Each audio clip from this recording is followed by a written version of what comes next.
Welcome back, everyone, to 2 years of Film Club and a couple of days. But when this is the first Saturday, it kind of goes. Yay! So, woohoo! 2 years, everyone. How great is that? That's a lot of films. It's not even got to 100 yet. So how are you guys? What you been up to?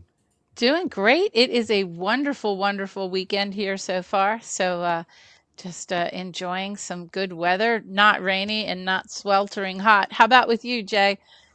I'm good. No complaints. Weather's great. Having a good weekend, and happy 2 years to you guys, as well as everybody who's been along for the ride for the last 2 years. Oh, that's a good question. Sandy, I like that one.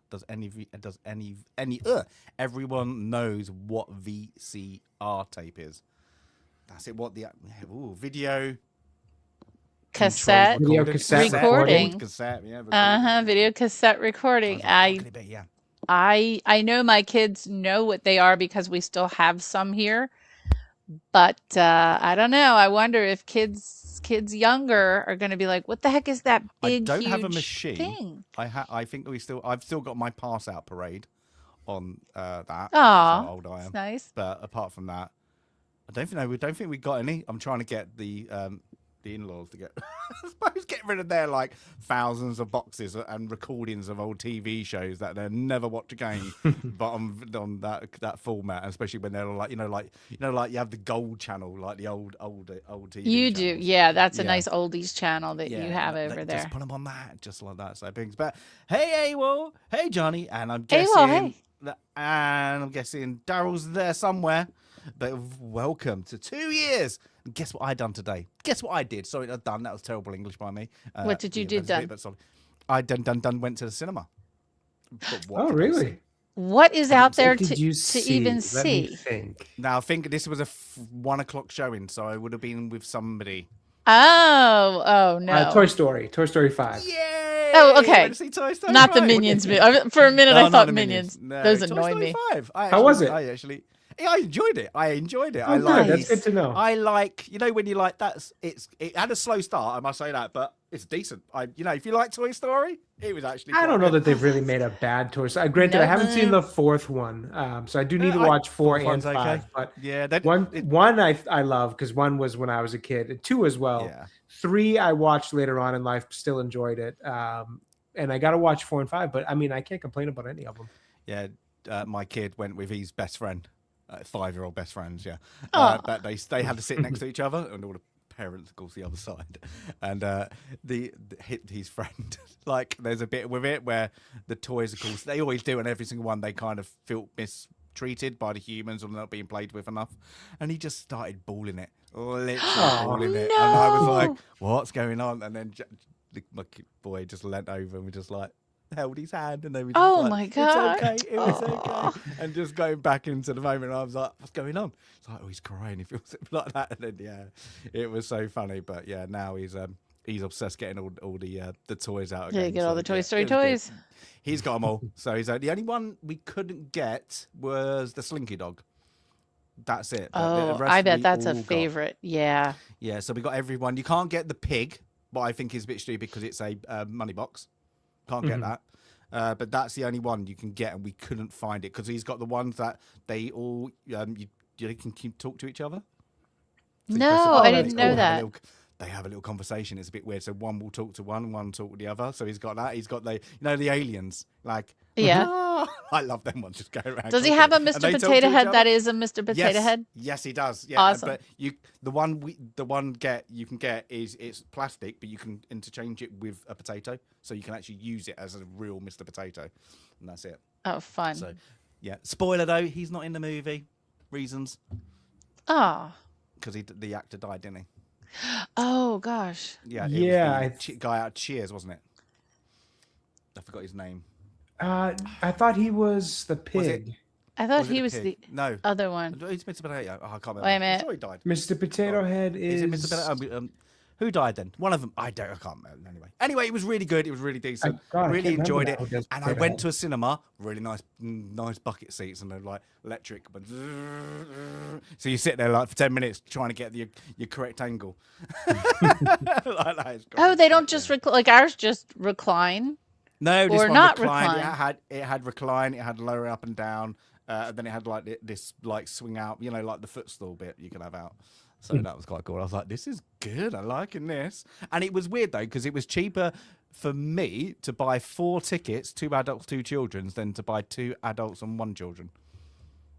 Don't know why they did a deal. So that's it. But this one, I'm gonna have the look. It was any movie you want, $4.99. And a popcorn and Oh, and a Coke. wow. No, that's not bad at all. For every Mondays only. I was like, there's Mondays. So like, if there's anything good, and I was like, you can go like to a good premiere. So Oh, it's Don Rickles was Mr. Potato That's Head. right. He did. I couldn't remember. I knew it was like Don one of those Rickles. oldies. And then, And the John guy from Cheers, Ratzenberger was Ham, that's- and yep. he's still alive. He's still with us. Yeah, Don Rickles. I'd seen a short on this recently. I think even the last movie that Mr. Potato Head showed up in, he had a very limited role because I think, and I could be wrong, this was a YouTube short, so I didn't really fact check it, but I think they just mixed up some of his previous unused lines and things like that to kind of put together an appearance, and then, kind of kept the character mostly out of it. He made it to 2017. He lived to 90.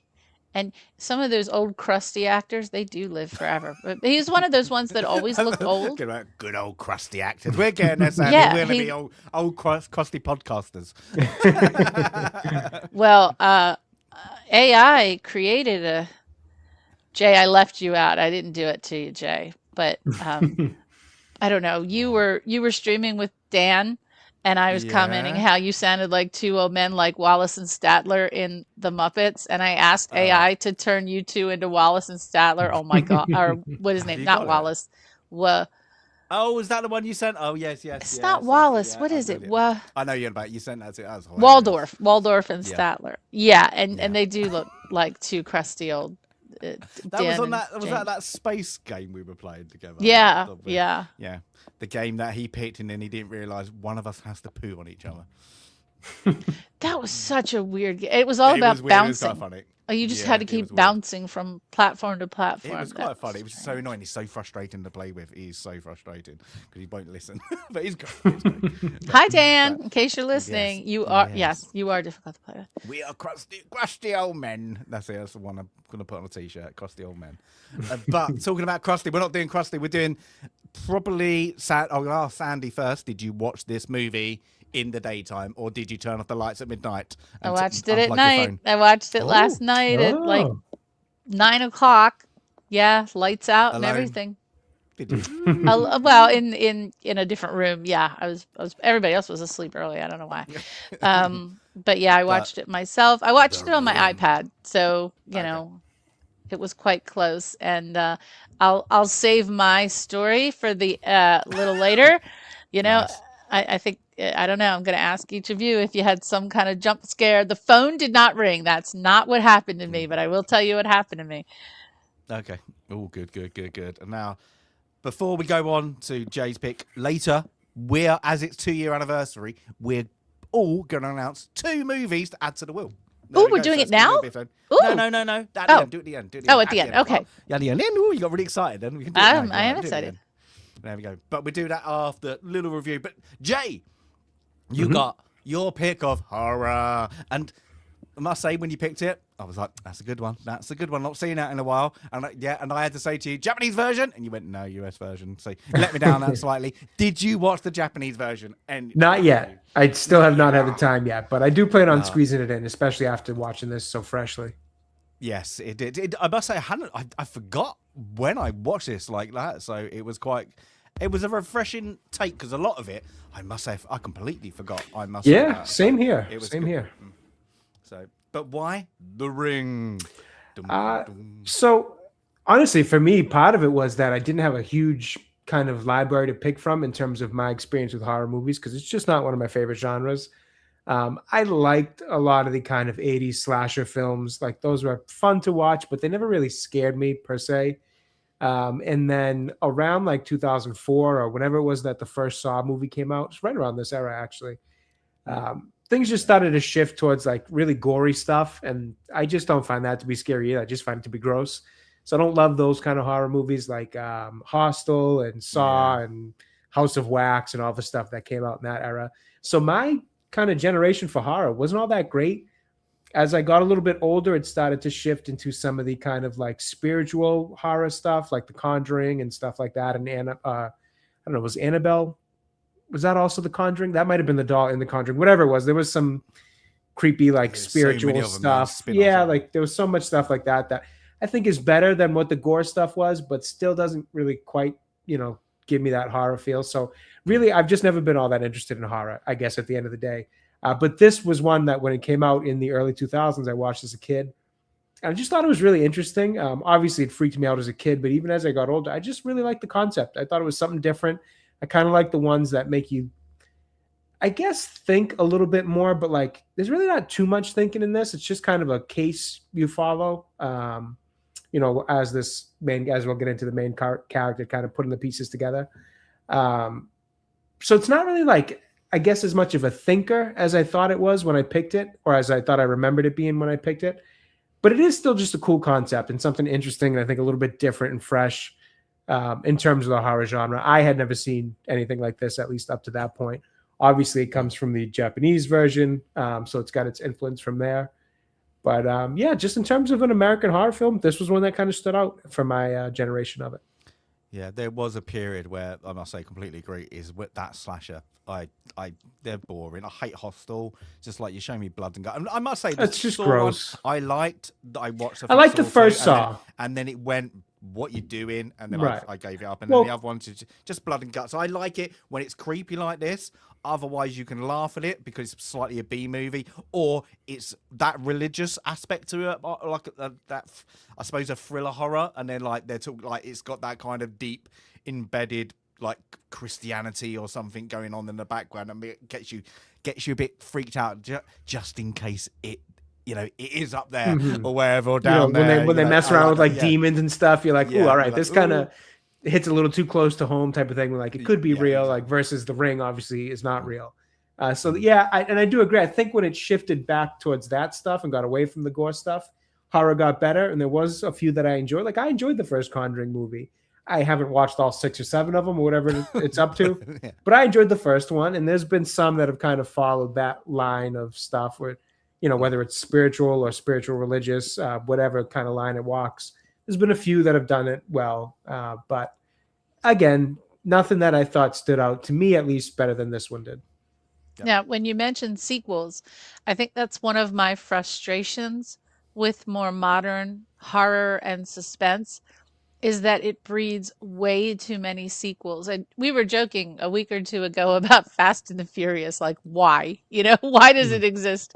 But The Ring, The Conjuring, Friday the 13th, for goodness sakes, you get Saw, you get one idea that's good. And boy, this genre knows how to beat it into the ground. Oh, and I don't know why. Oh, sorry. I was gonna say, I don't know if you guys remember Paranormal Activity. That was one that came out when I was like in my junior or senior year of high school. It was the biggest thing. It was like that found footage, it ripped like off the Blair Witch Project. Yeah, it did. It did quite a bit. But it was kind of like the new one. Yeah, that's another one. That another one. Yeah. But that was like the new hot thing on the scene was Paranormal Activity. Everybody go to the theaters and get creeped out watching this, and everybody was talking about it at school. I remember it vividly. It was the big new horror genre movie. And then they just beat it to hell with about 6 or 7 Paranormal Activities. That was like, all right, it was cool the first time, but at some point, like it loses all its sting. And I agree with Sandy. It tends to do that, this genre, with any franchise. If you can get one out on Halloween, then that's it. And the rest are straight to DVD or whatever. Yeah. VHS. And I guess they're very cheap to make. And I think that's part of it. They just crank them out like that. And, it's just a shame. Even this one, like The Ring 2, I never saw it. I never cared to watch The Ring 2 because to me, The Ring was fine as it was, as one isolated movie. It didn't need sequels or anything like that. And I don't know if it was any good. Maybe it was, maybe it wasn't. But yeah, it's something about the sequels in horror movies. It's like you had a good idea once and then you ruin it by overdoing it over and over again. Except for Scary Movie. I don't mind those sequels. I stopped. Actually, the last one I watched was Scary Movie 3, which did some play on this. That's how long ago it was. Oh, yeah. Because there was some things I believe it did with The Ring.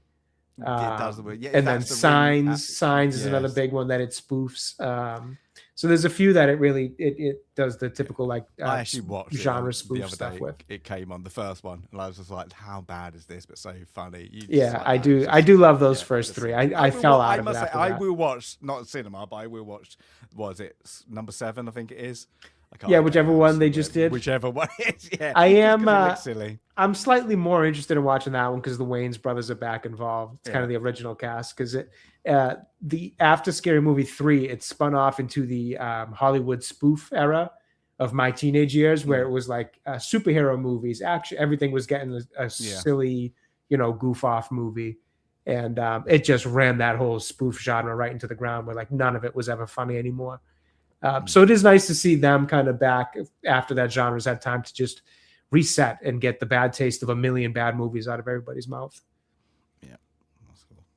But let's get on to the troubles of the curse video. Dum, dum, dum. Now, I'm guessing this is Seattle, just because later on she's at the Seattle newspaper, isn't she? Yeah, I think it all takes place in that area. So that's it. But we get an area with a natural, constant greenish, bluish film over it. I don't know if you guys noticed it, but it's the same kind of film and filter that they use for Twilight as well, which takes place in Fort Washington. So something about Hollywood's view of Seattle and the Washington area is just this like greenish, blue, dull, gray, horrid type of landscape for some reason. It does rain constantly. I worked there. I had a 3-week stint in Seattle several years ago, and what they do at work is a little bell rings for a sun break, because it's so infrequent during certain times of the year that you actually see the sun, that if the sun comes out in this office I was in, actually at Microsoft, they rang a bell and you went out for sun break to get some sun. And it was like, vitamins. Wow. But yeah, it does look like this. Totally. That's it. Maybe it's the jaundice in that skin is like that as well. But we get these private school because they're wearing uniforms. So, Catholic school. You don't have to be rich to go to Catholic school. Some of them inner city schools are Catholic school. Yeah. There you go. Catholic school. Then we're going for Catholic school. They're having a little chat, trying to find something to watch on TV. They can't find anything. Can't remember their names. Rachel and not Rachel. No, Katie and Becca. Okay, which one's which? Katie is on the left, Becca's on the right. Okay, so Katie's they're going through where Becca starts to tell about a story. Have you heard of a videotape that if you watch it, you die in 7 days? And she's sort of a brief of what about, and then of course Katie freaks out. It's like, I've watched it. Like that. And then she doesn't really believe her that she has watched it. And hasn't it been like, this is day 7, isn't it now? Yeah, it's day 7. Approaching to the dot. Yeah, so that's it. So she started to freak out, panic, and not believe. And it's then she tells her about her and her boyfriend that nobody knows about went to a lodge near a lake, and they watched it there. Yeah, and then the phone rang, and they just were 7. That's it. So, yeah, I bet she messes around, doesn't believe the towels that she's going to die. And it's like, you're stupid. Yeah. But it's what phone rings after she says that. And yeah, it's her mum. It's just all messing around. Nothing's really happening until you get a good old 90s TV, well, 2000 TV. I don't know if you can actually get this static on TVs anymore, can you? I don't know. We used to call it snow. Yeah, but it's white. When there's no signal, my TV just goes like to the blank screen. It's just like a purple screen, and that's it. Yeah, mine goes blue now, so they're all like. Yeah, it just says no signal. Yeah, I'm guessing you. I'm curious if you hooked a CRT TV up to a cable box, maybe, because like they wouldn't have the ability to show a no signal if there was no signal. So if you had an old CRTV and you want still to mess to with hook somebody's up, head, I'm curious. You might be able to still get that snow aesthetic. I'm not sure. I'd have to test it. It is a creepy noise, but some people find it quite relaxing. But I'm guessing after it's this like white movie, noise. they didn't do. Yeah, it's that white noise. But people do. I like it. I can fall asleep to it. I was going to say, for most people, before 24-hour television stations, when the station went off air, play the national anthem, it goes beep, and then it goes to snow. People would wake up to this because they fell asleep in a chair, and the television is done for the day. But yeah, it's that goes on. It gets creepy, but not amazingly creepy. And then we just get she goes into the bathroom, isn't it? And that's leaking of water. And then we just you don't really see anything, do you? It's just literally you see the ring. That's it. So she walks in, and you get this quick it's like impression of her face. Yeah, like a jump scare type. Yeah, that's it. So yes, that's it. And now you get creepy kid. Number one, I suppose the first creepy kid we see is Aiden. Is that Aiden? Isn't it Aiden? Yeah, Aiden. Who did they have to make he's completely different character from the Japanese version. This one, he makes him a bit, I don't know if they're trying to make him a bit autistic or something, or got something underlining problem, because he's just a bit, would you say creepy? I know, he's a bit weird. He's a weird kid, isn't he? Annoying is what I would say, kind of. Yeah. Well, he's a weird kid, but it's in the sense of like, it's almost like they're trying to set up that like he has some connection to the ring already, which like he doesn't, but like as it goes on, I think the way he plays the character makes more sense after he's seen the video, because then it's the whole idea of like she's telling him things and all that. I know I'm kind of skipping ahead, but it's 20 some odd year old movie, so I know people have already seen it.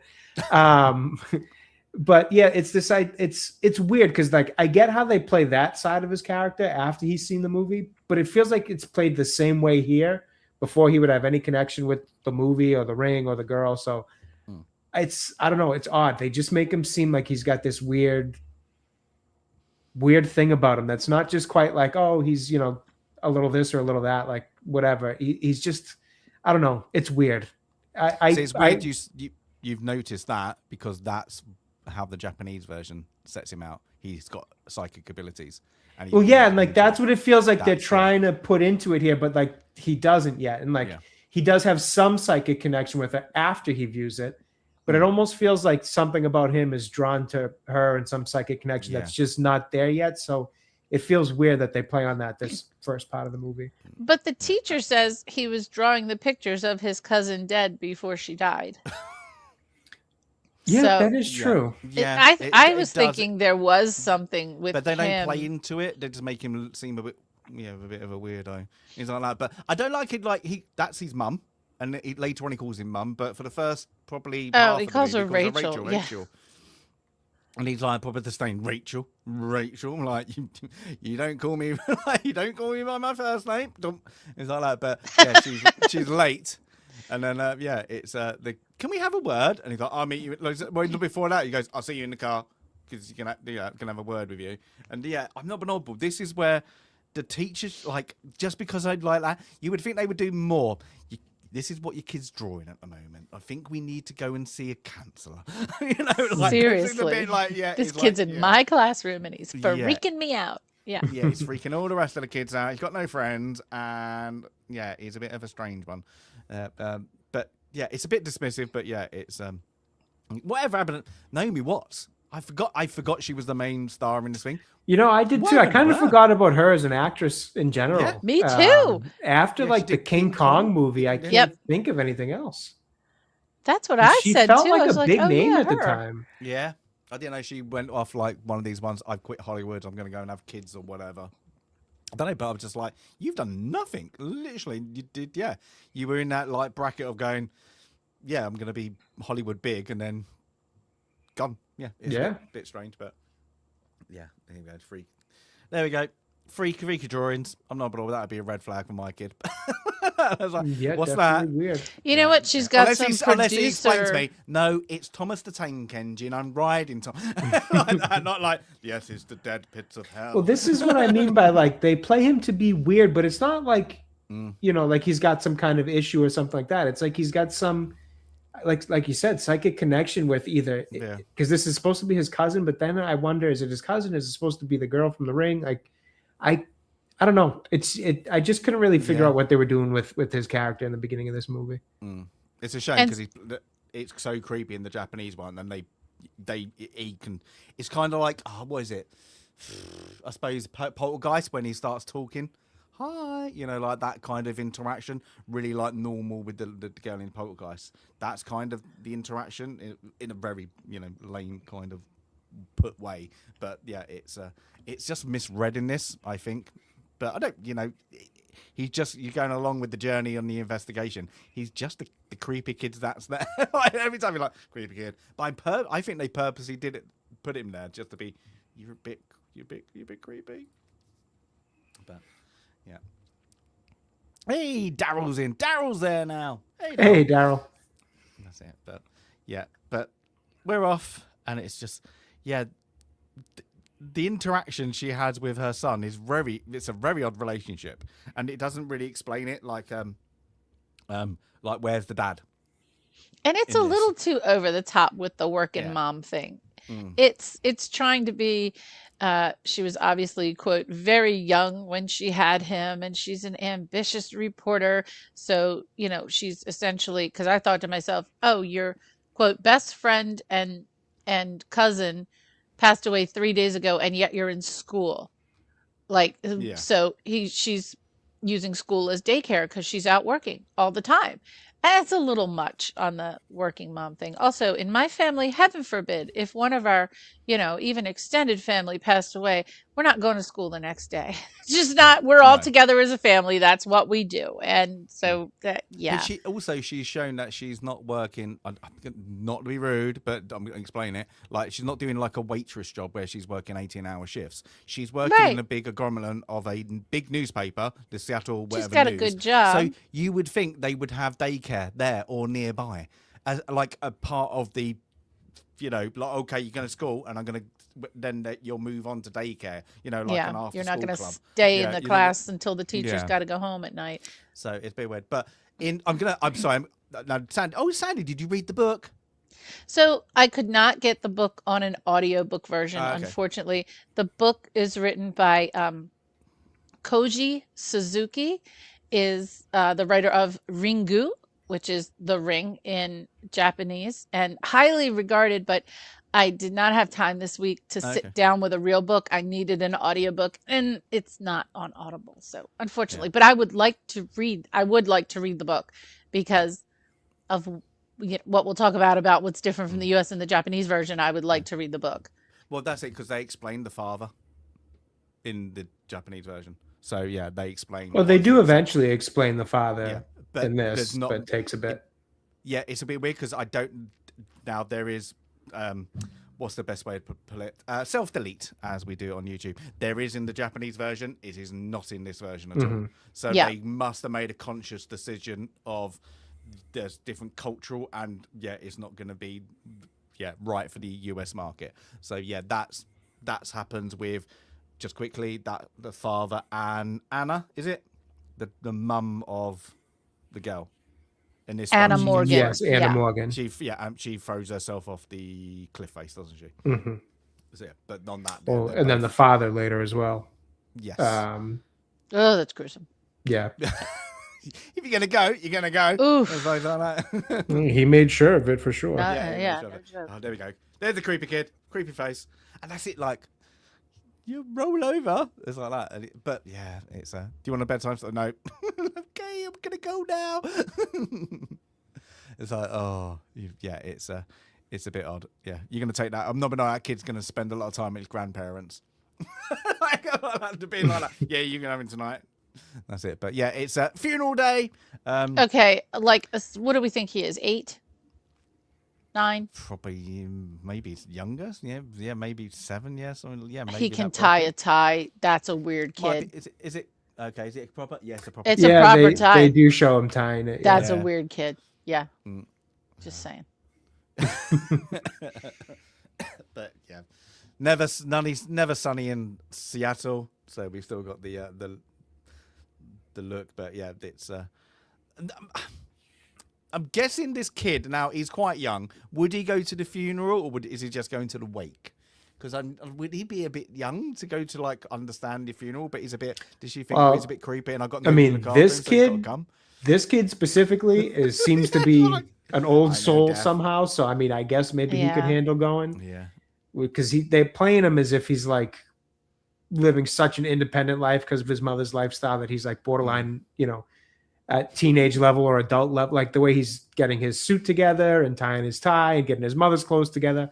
It's almost like in a movie where you have like a parent who's got a substance abuse issue or something, and the older child's got to assume all the, mature adult roles. They're playing him like that, even though he looks like he's 7 or 8 years old. So I don't know. In the context of this film, I guess he would go to something like that. But in normal standards, no, I probably would not bring a child to a funeral. Now, we would in my family, huge extended family. And we treat funerals like a real celebration, like probably a little too much like a celebration in my family. So our kids and cousins have all been going to funerals since they were young because we're all really careful about, just explaining, what our faith is and celebrating the life that was and all that kind of stuff. I cannot remember within my family ever being at a terribly scary or sad funeral. Even for those who went way before their time. I don't know.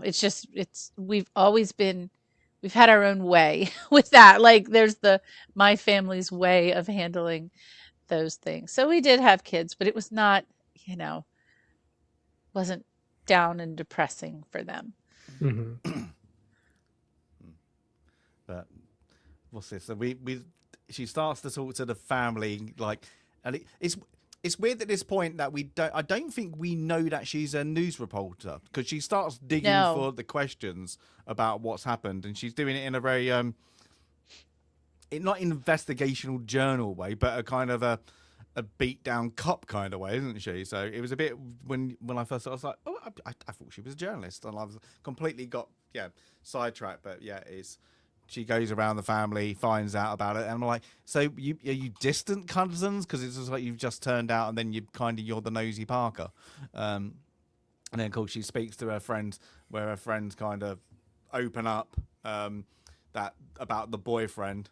Oh, we didn't know their boyfriend. Nobody did. He also died on the same day at 10 o'clock.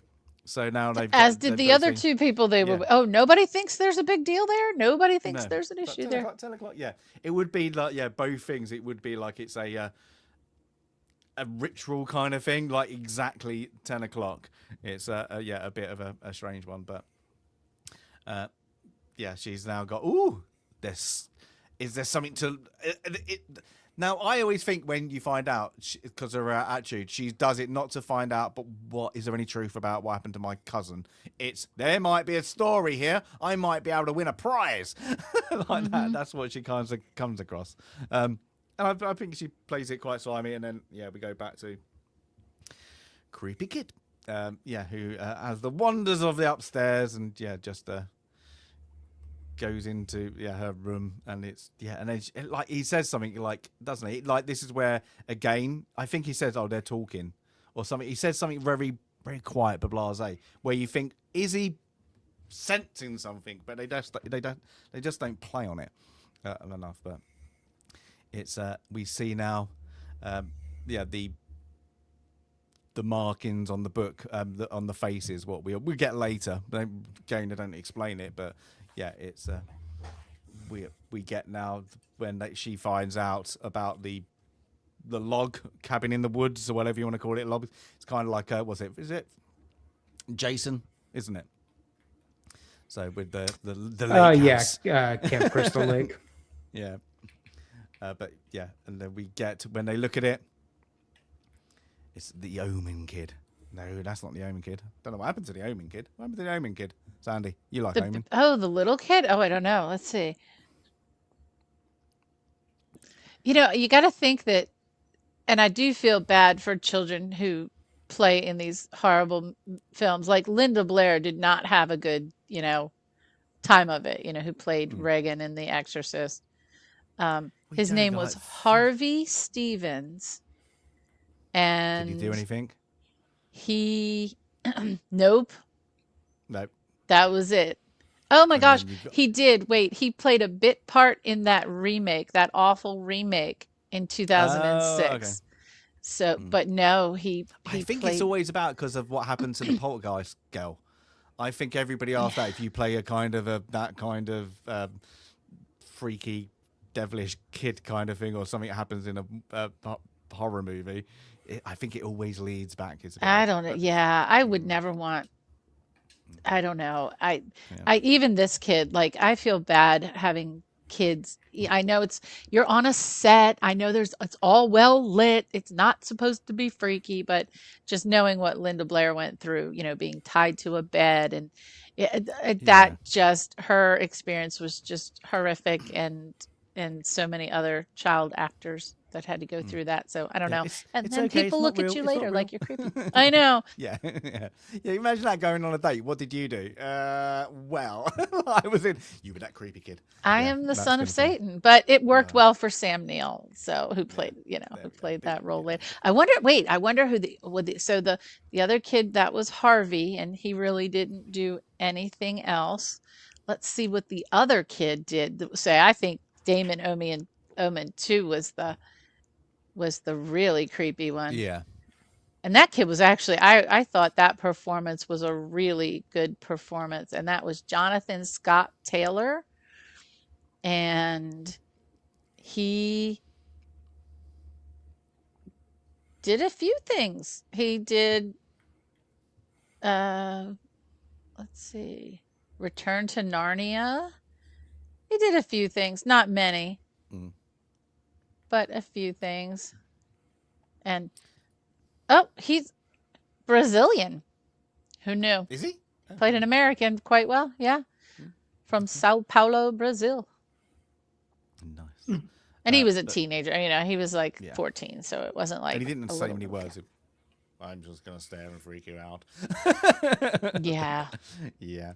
But we get then Rachel starts to go through the archives to find out about all the kids because of this photo where they're warped. So then she starts to dig in, and then starts to find in on the 10 p.m. deadline. Kind of rude to this man, I thought. Just wants to he's like, you're kind of your boss, like, go away. She's gets the time of day. I don't know why she wrote it down. She knew. It seemed like it was easy to remember. It's like 10 p.m. We need to write that down. I'll forget that. I'm like, okay, you get your names and they're all 10 p.m. Katie, 10 p.m. It's like, and I'm not like, normally I've never known when you get the coroner's report or anything like that, it's not 10 p.m. We knew it exactly. It's unless it's like a, videoed death. Oh yeah. But normally it's like within a range. Yeah. It's between 10 a.m. and 2 a.m. or whatever. It's never bang 10 a.m. on the dot, 10 p.m. on the dot. Literally. Because I think one was like a car accident too. So it's like, how would they really have known it was 10 p.m. on the dot? It is a little silly. But we get then pick a card, man. Don't know what. Just a scene for a scene. It would have been a better scene if this guy was older. and a bit more look. You like sinister, creepy, so you would shift your attention away from what's going on. To go, ooh, there's something with him, and there's nothing. It would have drawn your attention. That's It's just the a bit thing. of a I bumbling kept idiot. wanting something to be up with him. Like, okay, and the tape is on his bookshelf. So Yeah. he's got something to do with it, but no, nothing there. No, it's just pick a card, can't do card tricks, and then she's well, I'll stay like that, and and literally, which one are you gonna pick, people? Look at the look at the evidence there. Which one? And it's like, why she went like, and so she's gonna stay overnight, and this is a bit of a flaw, like, and they're all there, the tapes back, but it's like, which one are you gonna go to first?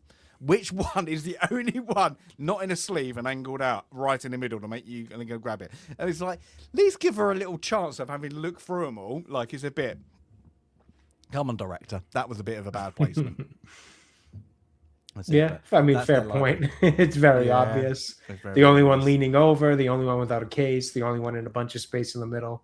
So what else is there? I didn't think to. Can we see what? I can't read anything. Primal Fear. That's one. Can't see the top ones. Oh, I don't know. Something That's to Kill. So they're all horror films ish. They're probably. I bet you it's all B movies and like really bad horror movies, and they're like, well, let's As have that they one. should be. Yes. Yeah, but and like, but he's told her like, and I like how she takes it very sneakily and puts it in her bag like something's going wrong, even though it says take and just return, because he said, "Oh, we got the tapes. Like, we have to donate from donations because the signal up here is that bad." So, but yeah, she gets into number 12, where lodge where her cousin stayed and didn't pay for. Naughty. And I like how she didn't say, "I'll pay for it." She just over and over. He's like, "And they didn't pay, and they didn't pay." Yeah, that's it. A lot of moss on that cabin, let's call it. So, and then okay, and then she watches the cursed tape. What gives us this freaky, I don't know what to call it, just a bit odd cutscene, and it's good. I'm not saying it's well done. It's a bit creepy because you know what's going to happen. It's just, but it's creepy, but you can understand if it was like a French art movie from a student. And you were like, So, but we get creepy chat. Nothing's going to happen to you. We're just going to let you know, even doing the still, just in case you get scared. It's okay.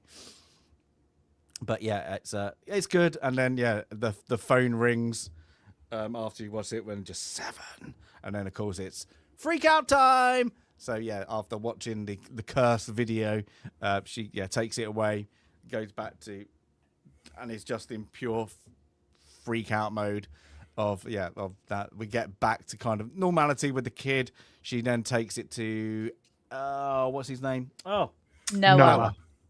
Noah, who is, I'm guessing, ex-boyfriend, Ex-boyfriend or one night stand or whatever. Yeah, whatever it is. Something for sure. He is a filmographer, photographer, anything ographer at the end, really.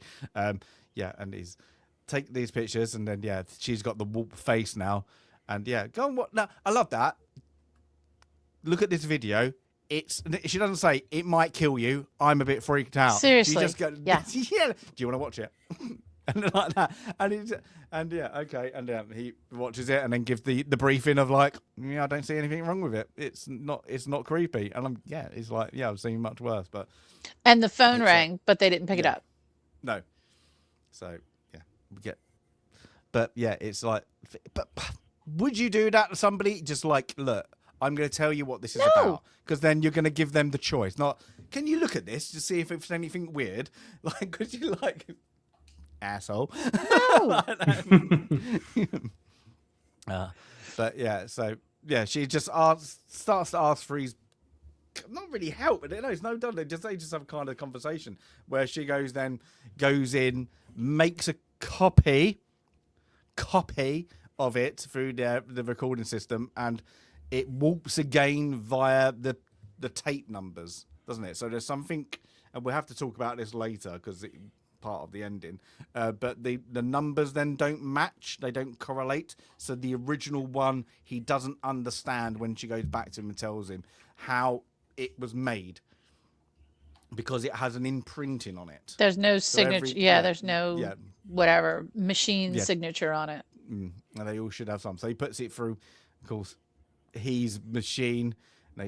But they're all trying to analyze the video as it goes, and then of course his girlfriend comes in and he freaks out, and I'm like, well, would you but really? You're not together. You're not together. Also, she's a journalist, and I'm doing some work with her. And he said, oh, I'm a bit too close. But I don't get why even that character had to be in there. She has no really lines except for this bit, and then that's it. Even if when at the end, near the end. Oh, but at the end, the cops. How horrible what she does to her at the. I'm not going to say how horrible what she does to her at the end. Well, but we get more. It's just they're supposed to give it sexual tension. It's not, because they're a bit things. And do you walk under ladders? Do you really care when she walks under the ladder? I do. For falling things. Yeah. There's a hammer. But if you accidentally did it, would you be superstitious? No, I'm not. I'm not superstitious. No, it's was it Mirror? Was it Breaking in Mirror gives you 8 years bad luck or something? Yeah, 7 or 8 years, and then ladder is Black something Cat. Yeah. But we get now. Was it Becky? Is it Becky? This Becky Becca. Who's she lost her mind when she found her. Yeah. Yeah. So she found. We don't see her find her. So I'm guessing it's just they should have gave it a bit more. This bit would have been good if they gave it a bit more flashback. I think but in this, we see some flashback of somebody opening the door that Rachel was in after she was killed, and she looks like a zombie essentially. I don't remember. I think it's earlier. I think it's when her mother. Yeah, I think her mother says it. So we at least get an idea of why it was so traumatic for Becca. But it would have been, I agree, nice to just add a little scene of her actually finding Rachel herself. Not Rachel, Katie. Sorry, I keep getting the name confused. But even in this bit, and Becca was only in the facility of the, I suppose, psychic death, or what you want to call it, or the creepy death. She's now got the ability. She knows that Rachel's only got a limited time. So I'm guessing if you're near the killing, you get a psychic ability, or you get near death. I don't know, because she then has an ability, because she can say you're gonna die. And she says how many days is left. So it's creepy, but it would have been good her to just lost it, proper gone, barking mad, a little bit of like that, but traumatized way. It would have been good, but that's good. But then Rachel is now having visions. So she's having of the trees, and we're starting to see flashbacks. Again, what we watching home movie. Do you want to watch it alone? Get out. Like that. There's politer ways to say it. Just say, oh, it's a video NDA I had to do, so I had to watch it by myself. Oh, okay. That's all you have to say. I know. I was get out. I'm going to watch it by myself. All right. But so she now watches it because she thinks there's, a hidden frame behind whatever frame it is. Yeah. And she finds the lighthouse, but she also sees the fly. What's in one? We see the fly a couple of times, but then she manages to pick the fly out of the screen. Yeah, off the screen. So even more freaky. So it's getting a bit of things, but and then he knows he's bleeding like that. So now we're on day 4. That's it. So we get that, and then now she's doing more research about she's found the lighthouse. Now how many lighthouses would be on the? I'm going to tell coast? you, this scene bothered me more than any scene on Earth. How do you? There are thousands upon thousands of lighthouses, right? And she can just, you know what this reminded me of? Stupid Ray holding up the stupid dagger. I'm like, you had to be standing in exactly the same spot for these photos to match up. Yeah, exactly. Luckily, the photo that's in this book of this exact lighthouse was taken from almost the exact same spot as video. Like Magical. it could have been taken from any angle or any view that would have completely been different. Not to mention, like most lighthouses generally are on areas like this. That's kind of the point of being lighthouses. So I don't know that it would be that easy to tell. Like it's the same cliff with the She's same just rocks in flipping front of through it. books. It's a bit much. It's Also, definitely a bit much. May I comment? I say if you did it modern though, you could ask AI to do it. You Go, could. Look, can you search and Sure, every single yeah. line, and then come back in an hour and they've got like these. This is possibly the ones, and then do it. But you're doing it on. You've managed to go to the library, get exactly that book from that whatever county that shows that one picture. Well, I think even worse. I think it was America's Lighthouses was the name of the book. Yeah. Oh, was it? So that's every Thousands. It's not even just like Washington lighthouses. Now you're talking about like a far bigger number. So it just it's a bit much. It's a stretch. Today, Google Lens, so we use it in the history and genealogy community. If we have a photo that we can't identify, and I advise everyone to find as many sources as possible. Don't just rely on it. But sometimes you can ID something by scanning. May I also comment on the absolute heinous way that she treated old books in this scene? She's just flopping them down on copy machines, breaking the spine. Oh, no. This is why librarians and archivists exist, to protect these old books from wackos like her. I mean, that was just horrendous. Yeah, she does treatment. force it down. She's like, and it's yeah, like, you're gonna copy. Break that spine. Oh, my heart broke when she broke the spine of that book. It's just horrible. They don't make those anymore. There we go. The Historical Society for the Refurbishment Lighthouse. Good on them. That's what historical societies do. They refurbish. There we But go. she I was gonna sees say, among the it'd be funny ladies. if you had your name on it like that. Hosted. Oh, it was me. There we go. It looks very much like some old websites that I did have things posted on. But she sees the ladies and she notices Anna Morgan in that photo. She's like, well, she notices the woman who looks like the woman in the video in that picture. So then she starts to dig in a little bit more, and then we find there you go. Sorry. Brutality. And the horses too. The horses. So they are. It's an island, isn't it? So it's the what's it called? It's not Morgan Island. It's Moeski or Moeski. Yeah. Moeski. Yeah. Where there is the horses went. They were horse farmers, or breeders, not farmers, breeders. Sorry. And then something went wrong. A mystery sickness strikes them all down.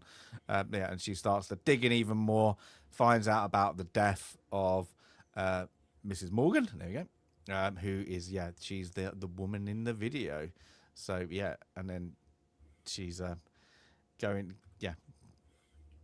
and she didn't realize she was doing it. She was crossing out her kind of like that. Yeah. What do they call it? Automatic writing, like when you don't know what you're doing and your hand is just writing or doodling. I think it's called automatic, something like that, writing. Yeah. And so she's just doing it. She didn't even realize she was doing it. Yeah. This scene could have been creepier. Do you know why it could have been creepier?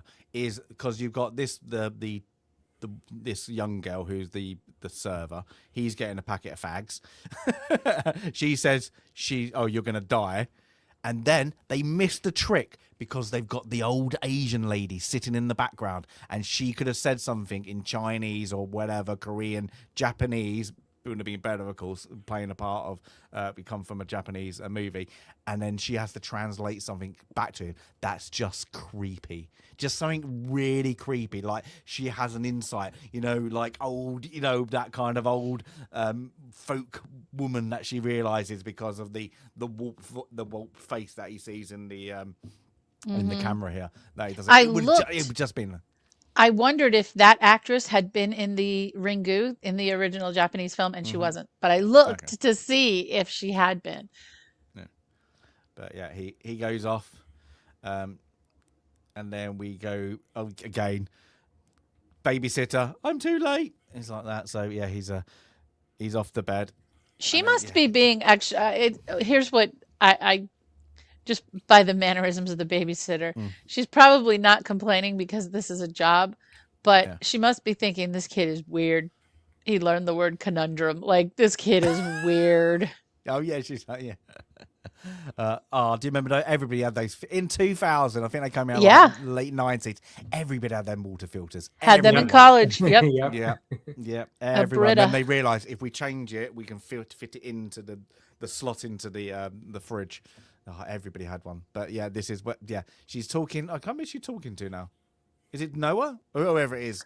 She's like, she's talking to Katie's mother, I believe. Is it okay? But then she's like, "Oh, give me a second. This is a hairball, isn't it?" So yeah, I love it. So it's like no, yeah, it's a it was great. It's a good one.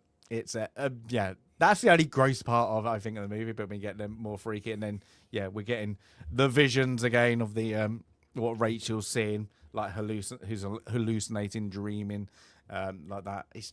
And I like it because it's so. They do it quite good in this to make it creepy. Is you don't, and this is what monster movies do well. Is when you don't see everything, you just see snippets, and they do it quite quick in this to make it. Ooh, that's a bit creepy. And of course, we get to see the well as well. But yeah, she's going creepy. But this is where she hears the TV on, and of course, Aiden. I couldn't sleep. So I grabbed that VCR that had nothing onto it, started watching it as a 7-year-old, realised it wasn't a cartoon. It was a bit weird, so I carried on watching it. Mm-hmm. Yeah, again, see, this is where it's like, I wish they had just done some kind of like psychic pull that the Samara character is having on Aiden, where like there's something pulling him towards the video, towards all this supernatural stuff going on. It just seems it just plays out very odd the way that they do it. They needed that old, weird, your neighbor, that person is like, he's got a power, you've got to listen to me, you need to protect him. Like the old lady in the Poltergeist. The little old creepy lady. Nutter. And you're like, I don't believe you, I'm not going to believe you, you're a weirdo, until you're like, oh, she actually senses it into him, just and it would have explained it all. This one, what are you watching, like kid, like that? Oh, and I'm like, no, at that age, you're like, you're gonna you're not gonna pick up what. Let's see what's about Alien. You're like your dad's Alien VHS, or the He-Man. I'm going for He-Man. I can't sleep, but I'm gonna watch He-Man. You're not gonna go, but that's a bit weird. And then as soon as you put it on, you're like, yeah, that's not mine. He's just like, no, I'm gonna watch it all. And and then she's upset with him, of course, and then the phone starts ringing again. They don't pick it up. But we get now back to Noah, who's taking loads of pictures of himself, freaking out as well. So like that, and he's starting to see stuff. Aiden's with him now because where are they going now? Where are they going now? So she is, I believe, going to drop him off at Katie's mum's house. Yes, because then she's going to the island. But it's like a little like this. It goes, oh, he's like he talks to like Noah, just as kind of a mate, and he's like, yeah, what's your thing? And he's like, straight away, yeah, I just can't. I couldn't be a dad. I'm not going to be a good dad, so that's it. Just straight away, he's like, yeah, I'm not. Yeah, go away. But I'm like, I might be, I bet in his head, he's like, you know what, I might be a good dad.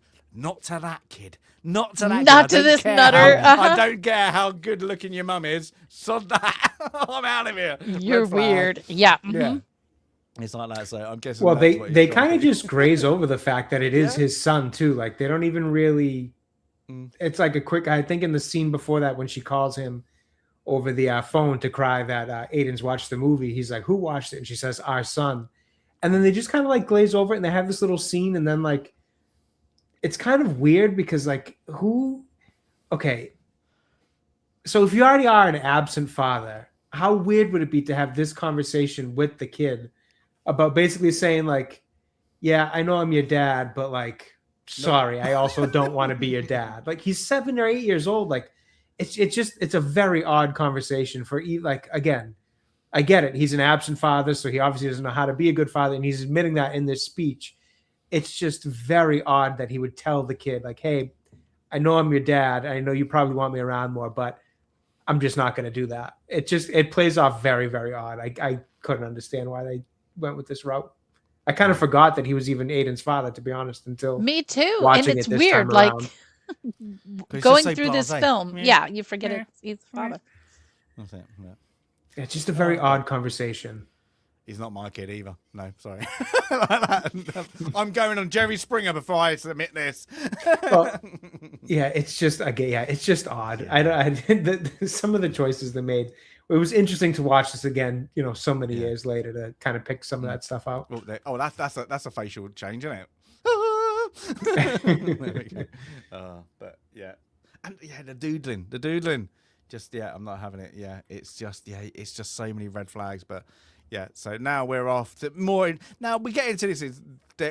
It's now gone into kind of investigation mode. Really, it's like what's happened, because it's like what we skipped over. It's like there's not just these kids. There's more kids. She's unraveled. There are more deaths that have like these 10 o'clock deaths that's happened. So we get that, and then we get her going on the ferry.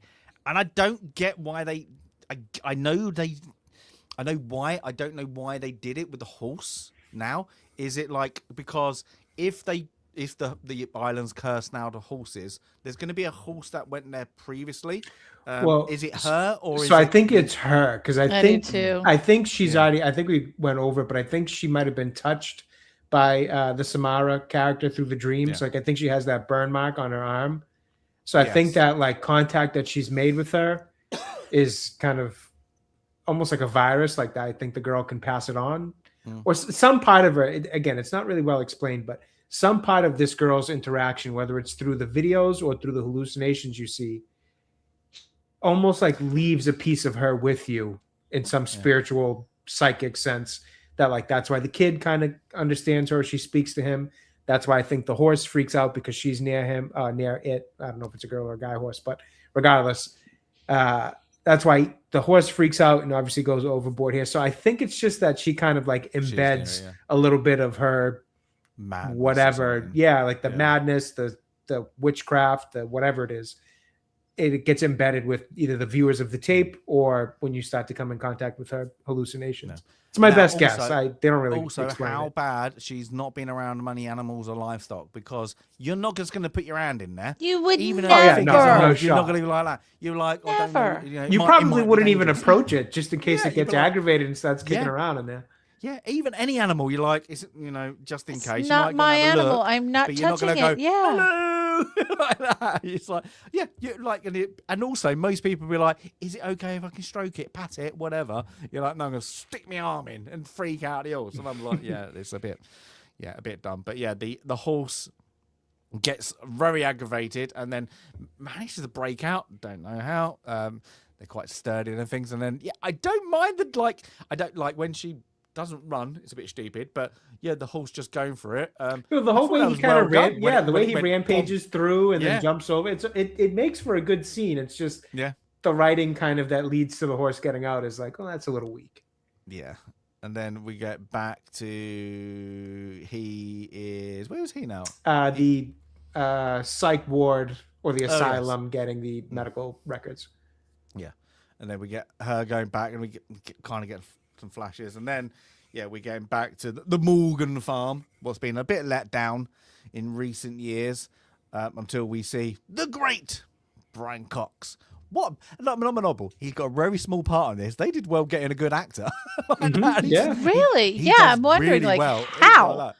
And he does it so well. You're like, because you've played it, and they went, you need to be creepy as well, but you need to be stern and of like for it. Like he does it very well, and he's But she goes there of investigation work, and I've heard it all before. Every couple of years, somebody comes up, talking about the horses. Yeah, but we don't breed him anymore. Look at it. I'm just surviving. Then but then she starts to dig a little bit more about where is is it now? Is it before? When does somebody say you had a daughter, or does she only get it in a dream? I can't remember, because this is where he said about the wife. She mentions the daughter to him now, and that kind of sends him to freak out a little bit. Yeah, but I can't remember how she finds out about the daughter. Is it in a writing, maybe? I Ooh, I I don't can't know remember. because Oh he yes, hasn't it found was the- in a newspaper. She's reading about how Oh, that's right. Anne Morgan falls off the horse or something, and there's something in And her the daughter was paper that there. says Yep. yes, in her arms or something. Hmm. So she did read it in a newspaper or some Yeah. article. No. Now, as a man, and there's women, even Brian Cox there, he's a little bit older. And you might be in his home. Wouldn't you be like, she's pushing him to literally get something and smash him over the head with it? He's going to get that annoyed. And if you think he's killed his wife and his kid, she's very blasé and still pushing him. Push him for the answer. I'm like, and he's getting more aggravated as well.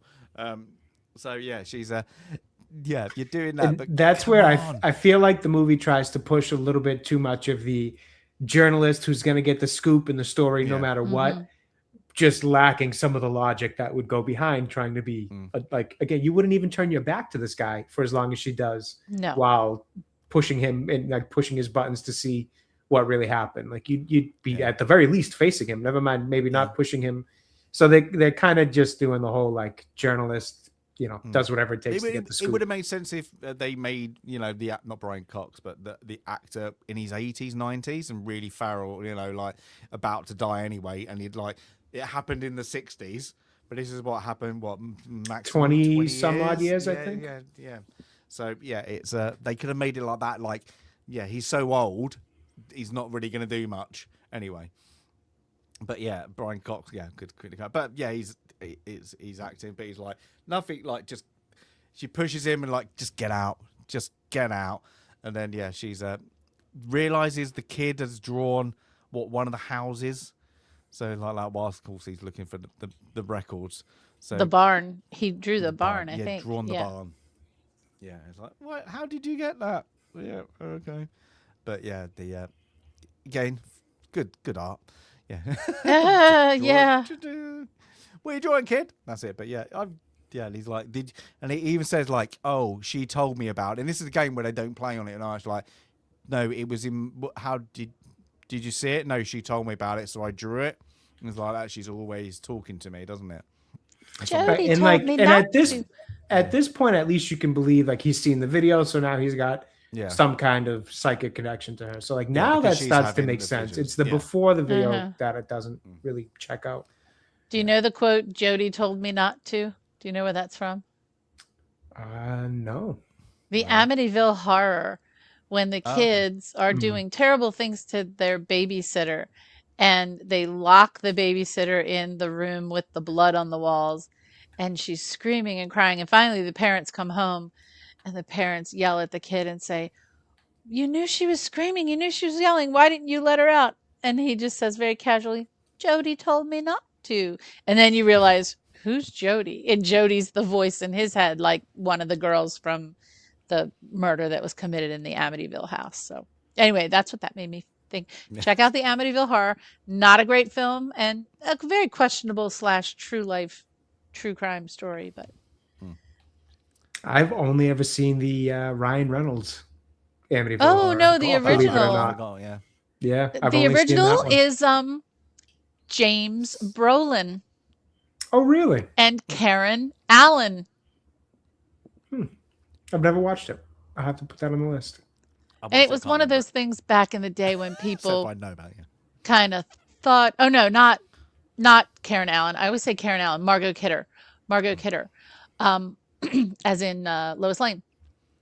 It was one of those things where, during that time when people were really believing in that supernatural stuff, like not just, oh, this is an interesting film, but because it was based on a true life. They love the killings when America started doing their there's true crime, serial killer. You got the Manson family and all that, and then you had some weird ones like the house on the last house on the left and all that. Some really ones. A lot of them were a bit bad, but we can make a B movie, scare the shit out of people, make it supernatural instead of just a terrible serial killing, which is what it really was. But yeah. But in this, we get to, let's go and speak to the local doctor, counselor. Yeah. And she kind of just, I'll tell you everything. Don't worry about it. Yeah. There's no privilege anymore on this island. Yeah, so everybody, so she just kind of, is, what about the kid? What about the mum? Kind of spills the beans the best as she could. So, so now it's let's get, after finding out everything that she could find. Like, what terrible doctor like that? Who are Seriously. you? And I'm just going to tell you everything. Like, she could be like, I'm blackmailing the dad. And you just told me everything I need. Yeah, so like, I'm a journalist. It's fine. That's it. Well, same thing with this guy. Yeah. He knows he's taken the records when he shouldn't, but he's like, if you damage my records, I'm like, okay. So you're well, and then I was at least expecting like he hands him some money or something to like, Yeah. I know you're kind of bull crapping me here and you're not who you say you are, but just, give me some money, look through the records, don't damage anything, you're on your way, everything's good. I couldn't understand why. Again, there's a logic issue with the writing in this one that I kind of never noticed when I was younger and watched it. That really was a bit on display in parts like this. It just didn't make sense that he would have allowed the Noah character in here to just peruse through the medical records. Or do it like he broke in. Easy. Oh yeah, leave it at that because they have him break into the other one. So just like either leave it at that or pay him off. Simple as that. Just show us that you're paying him off and he's telling you, look, don't get me in trouble. Don't ruin anything. Don't let anything go missing. Oh, he does it, but he's like, got ya, and they're mates. Right. And he's like, oh, good. Yeah, something. I don't know, something. Something. Yeah, just like, don't do it. Yeah, but this is, we get everybody back, but then, again, I'm not Manobel. I'm not going to go into a house in America and a farm in America and not being invited. No, he's going to be armed. Like that. I'm sure there's going to be a problem. But yeah, she goes snooping around all the places. Finds it's all he's got disturbed again, started getting the stuff out, and then she out of all the tape she picks up the file with the tape in. That is these, like, why would any parent want to see this? Like, why would they give it to him anyway? Like, we're going to give you the psychiatric, like, cell that she was in. Also, we're going to give you one of the, it's not even a psychiatric evaluation. More like an interrogation of why are you here? It's a bit odd, but again, it's just to kind of creep you out at the moment with, then you can brush her hair. She's still a young kid. Yeah, so, it's, and the kid, I like that, and, she died, now a month ago, didn't she? So I think she just passed away about a month or so ago. And so it's, again, not a great life after the movie, but she plays it well. It plays it quite creepy. It's like that. It's just like that. So that soft tone that is very comfortable to hear, but what's coming out of it is a bit creepy. I think it's a good choice just because of the voice and the hair down makes it more creepy. But again, it's there to, again, it's a plot point to move on to the next bit where we get then Brian Cox's character, Morgan, what's his first name? Richard, isn't it? Richard Morgan, that's it. Smashes her over the head. He's off to self-delete himself literally he has every piece of electrical equipment. Lord, yeah. Batteries, everything. The water's overflowing. He's had enough. He can't get him out of their head. I'm guessing Rachel being there has reignited that, and it's off he pops, and it's and I don't get how he got there so quick, didn't he? So he turned up quite quick, but we get Richard zapped himself to oblivion. Yeah, okay, but then we need to follow the trail of the dead. So they go into the barn where the ladder is, and this is where. Okay, 20 years or whatever has happened, and this is where she lived because they goes, the horses in one of their letters that kept me awake. So they've locked her up in the barn because she's a bit weird. She freaks them out, yeah. Because like that, because she has this weird insight to death or witchness or whatever you want to call it.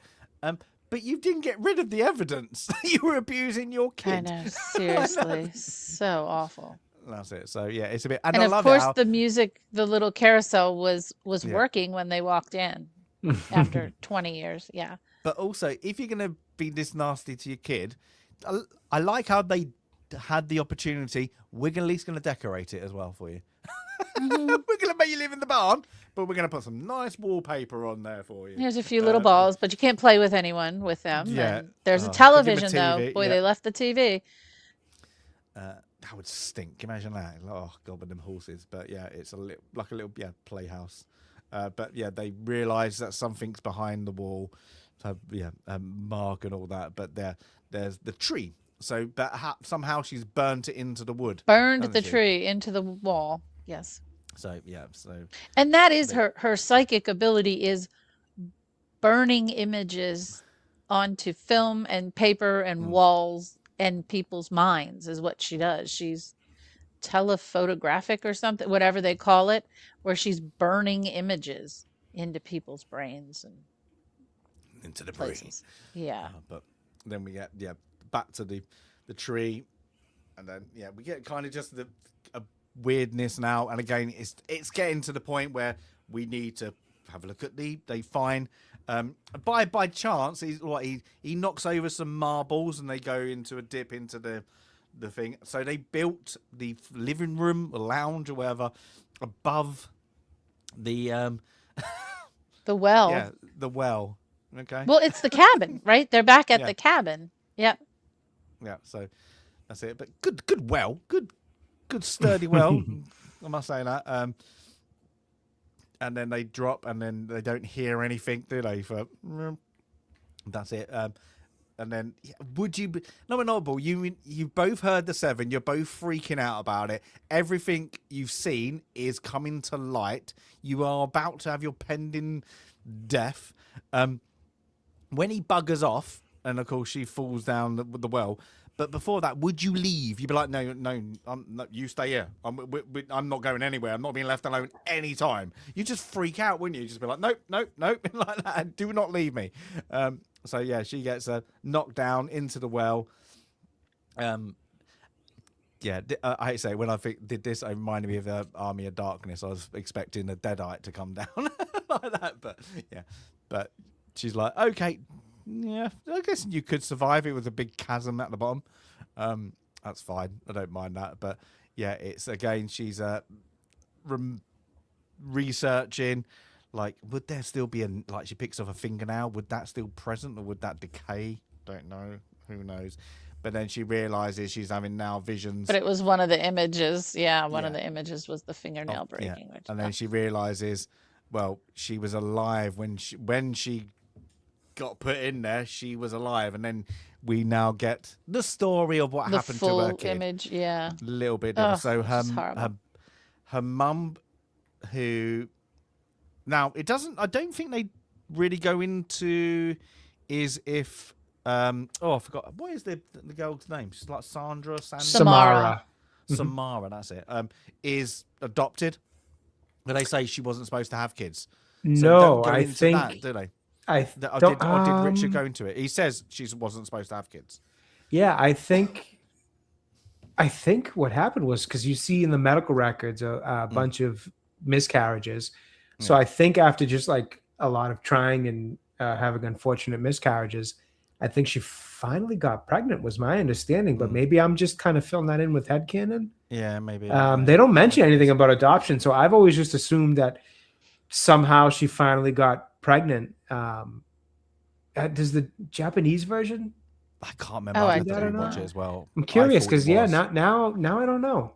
I've always assumed she somehow got pregnant, and it was kind of like no, that. The only reason I do is either me mixing up with another movie because I'm adopted, and it's me mixing it up, and I was watching it with my girlfriend at the time, and I can't remember if it was this or another one, and I went, well, you have to watch out for the adopted people. She just freaked out, and I was like, oh, I didn't mean to freak you out like that, but yeah. Well, with this one, I've always just assumed that it was kind of like almost like with another movie, a deal with the devil type of thing, where like she finally got pregnant through some, I don't know, something that I don't know. I don't know. I've always just assumed it was kind of like a deal with the devil type thing where there's nothing that explicitly says that the mother does anything like that, like prays to anything to try to have it be born. But because the kid, sacrifices of the horses, because the kid seems demonic, I always assumed that like that one pregnancy that finally got through was maybe out of a desperation type of thing where, I don't know, she begged to anybody who would listen, and then she got a demonic child out of it.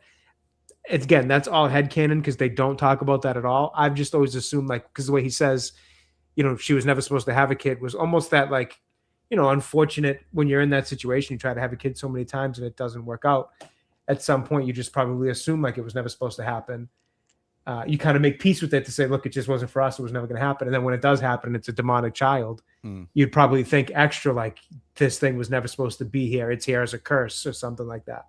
That's always been my understanding of it because I don't know where her psychic, demonic, spiritual powers come from otherwise. Now I'm gonna have to say back because I said it earlier. What about why did they build on the cabin? So wouldn't it be easier instead of building a cabin over to fill in because you're not using it anymore? Just fill in the well, grow something over it. Yeah, just literally smash it up, fill it in, put some cement in, do something. Let's build a structure so we can still get to it. Just in case. Just in case. It's a bit odd. But yeah, this is a gruesome. So yeah, the mother, because she's freaked out by her daughter, result is she'll she's puts a bag over her head, suffocates her, and then pushes her down the well. Of course, the kid was still alive when it got into the well. And then, Rachel has this vision of that moment. So, she goes to search for the well. We first get a glimpse of the girl as a fool until, the decay of, that. And it's meant to symbolize, like, okay, she's at rest now. This restless soul. You broke the curse. The curse is broken. I'm going to put you to rest now. Dude comes back with half a fire hose or something. That he was running with to try to get to her, and I guess somehow eventually he got a lot of police on that island though. I'm guessing they would have one or two sheriffs. He got a lot of police and fire crew there. I'm giving that. I would think they're bringing the heavier equipment in from the mainland probably. Yeah, but they get there quick because it's still the same. It's night time. Yeah. You'd think they'd be like, look, you have a sheriff go calling it all off. We have to wait like a day. Because, it's not emergency. We're retrieving a dead body, but we've got to wait for the mainland. We've got the ferry. The tide is coming in or whatever. It's going to... And they got past 10 o'clock, and she's still alive. Yeah. She's broken the curse. Yeah. So she thinks it's because, put him to rest until, it's, again, it's, the morning comes with the freaky kid. Freaky kid. Oh, what happened? No, you weren't supposed to do it. like I say, what? You let her out. You weren't supposed to let her out. I like that because if anybody's like, first time they ever see it, it's like, oh God, and the kid's like panicking. It's like, no, you shouldn't have done that. So the curse is not broken. Now she knows because now he's got the mark on his arm. Yeah, and we go back to Noah who believes everything is done and then we get the iconic moment of he can't turn off the TV. None of that. Now, I did read a fact when they released this on DVD. If you watch, because there was the special bit on, you could watch this, so you could watch just the curse video. They disabled the controller. They did something to the DVD with disable. Oh my God! So you couldn't stop it. You couldn't pause it or stop it. Oh my God! Watch. I was like, whoever put that code in on that DVD, that you lost control of your controller. I was like, that is brilliant. That would have scared the crap out of loads of people. I thought that was great. Like, no, pause it. I'm getting freaked out. I can't turn it off. I can't. Nothing. I was like, apparently some movie theaters handed out the VCR tapes on the way out. Oh, no kidding. Yeah. That's fun marketing. Yeah. Apparently, somebody secretly on whatever network in America played it with no background. It was just like a commercial and went in over of course the watershed and then just played that. They don't do anything fun like that. With no background. I was like, liking it. Fair play. Don't do anything fun like that. You know how I don't know if you ever heard about we'll talk about it if it comes up on the wheel, but the movie Psycho, the trailers for Psycho, it was just Alfred Hitchcock admonishing the audience in advance that if they give away the secret, he'll come and sue you. And it was literally just Alfred Hitchcock yelling at the audience in the trailer. That's brilliant. Absolutely brilliant. I think this we want though a trailer that entices you not to go to the movie. Not when you watch a trailer, you're like, I've just seen it all. I've just seen the whole film. Yeah, just seen the whole film. I like them little. Ooh, what is that? Mm-hmm. So yeah, it's good. But yeah, so we get the kid whilst he's getting things, but then we get Noah. Poor Noah. Would you run? Very expendable. Run. That's the thing. Okay, I know it's just a trope, but you know, if something came out of my television and is crawling toward me or walking toward me, I'm not going to crawl. I'm going to turn around, stand up, and run as fast as humanly possible. At least try and boot it in the face before anything like that. It's like the movie The Blob, if you've ever seen that. I mean, it goes at like 0.05 miles per hour, but somehow you can't run fast enough from the Blob. It's like that when somebody gets hit by a car in movies and you realise, why didn't you just and they carry on walking, running straight, and you're like, you could have just gone left and you. Oh, like Austin Powers with or in The Omen, yeah, exactly. In The Omen, the lady running down the road. You know, it's like, don't run, get off the road, get off the road. Do a zigzag at least. Oh, but yeah, this is the iconic one. Yeah, Rickon and the zigzag. Yeah. Of coming out. When she comes out, freaky though. It's great. It is good. Good effects. They hold up pretty well. Yeah. I like how they use the kind of distorted TV view, effect on her, where it's like she's kind of glitching her way towards walking towards him. It was cleverly done. Yeah. But this is where it would have I think a change into the lighting into this make the rest of it a little bit more uplifting. And then when it goes bad, it goes to this great. It helps. It helps. Mm-hmm. But yeah, that's a good look. There we go. Don't be scared, people. That's it. But yeah, it's he falls and then she runs in and he's turns the chair after a lot of bit. He's literally a zombie thing, and then she's she just lets her go and find it. Oh my God, what a horrible human you are, Rachel. And she hides, and I don't know why she hides. Like it's she's I'm guessing she think, well, maybe like you couldn't even say, oh, they thought I murdered him because look, there's something unnatural's happened to him. Yeah, it's obvious. So but again, we only see a brief look at him later, but she's decides the best course of action is to burn the original, but then she realizes it's done, but then she gets another tape, doesn't she?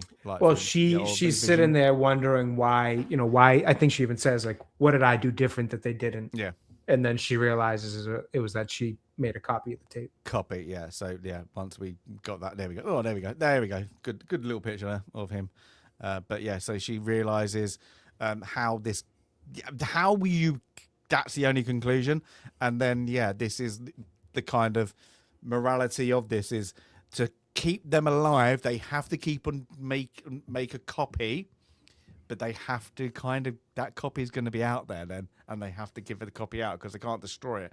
So then even the kid goes, well, what happens to the people that watch it? And he's like, well, there you go.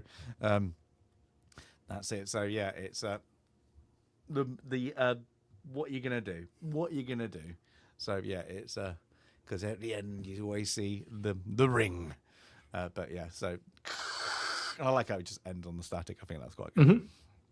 But yes, I'll say I enjoyed watching it again, and it has its faults. And you're watching that kind of. I think if you ever watch a horror, it's always going to have them faults, like a comedy. There's going to be logical things that just don't make sense. Why are you not running fast enough? Why aren't you turning the lights on? Why aren't you getting it? Why is every car have a dead battery? Like there's always going to be those logic things that when you have stupid things like if it's like everybody's going to have in England, you're going to have a cricket bat somewhere, or in America, you're going to have a baseball bat somewhere. And then when they're at that age that they're going to have, you go to the tool shed, you're going to have a saw or something. You're going to have, if you don't have a firearm, you're going to find a purpose could be weapon in your house, and it's like when they don't pick them up, you're like, why? Get a knife. There must be a knife. You cook. I grew up in Baltimore. There's a Louisville Slugger behind my front door at all times. It just is. Never had to use it. Except to play baseball. There you go. But Sandy, I'm guessing this got good numbers. I am guessing you would be absolutely correct. Now, the film itself, as I mentioned, okay, sorry, I sorted in the wrong order here. Oh, I was going to say, it felt like a short movie. Sorry.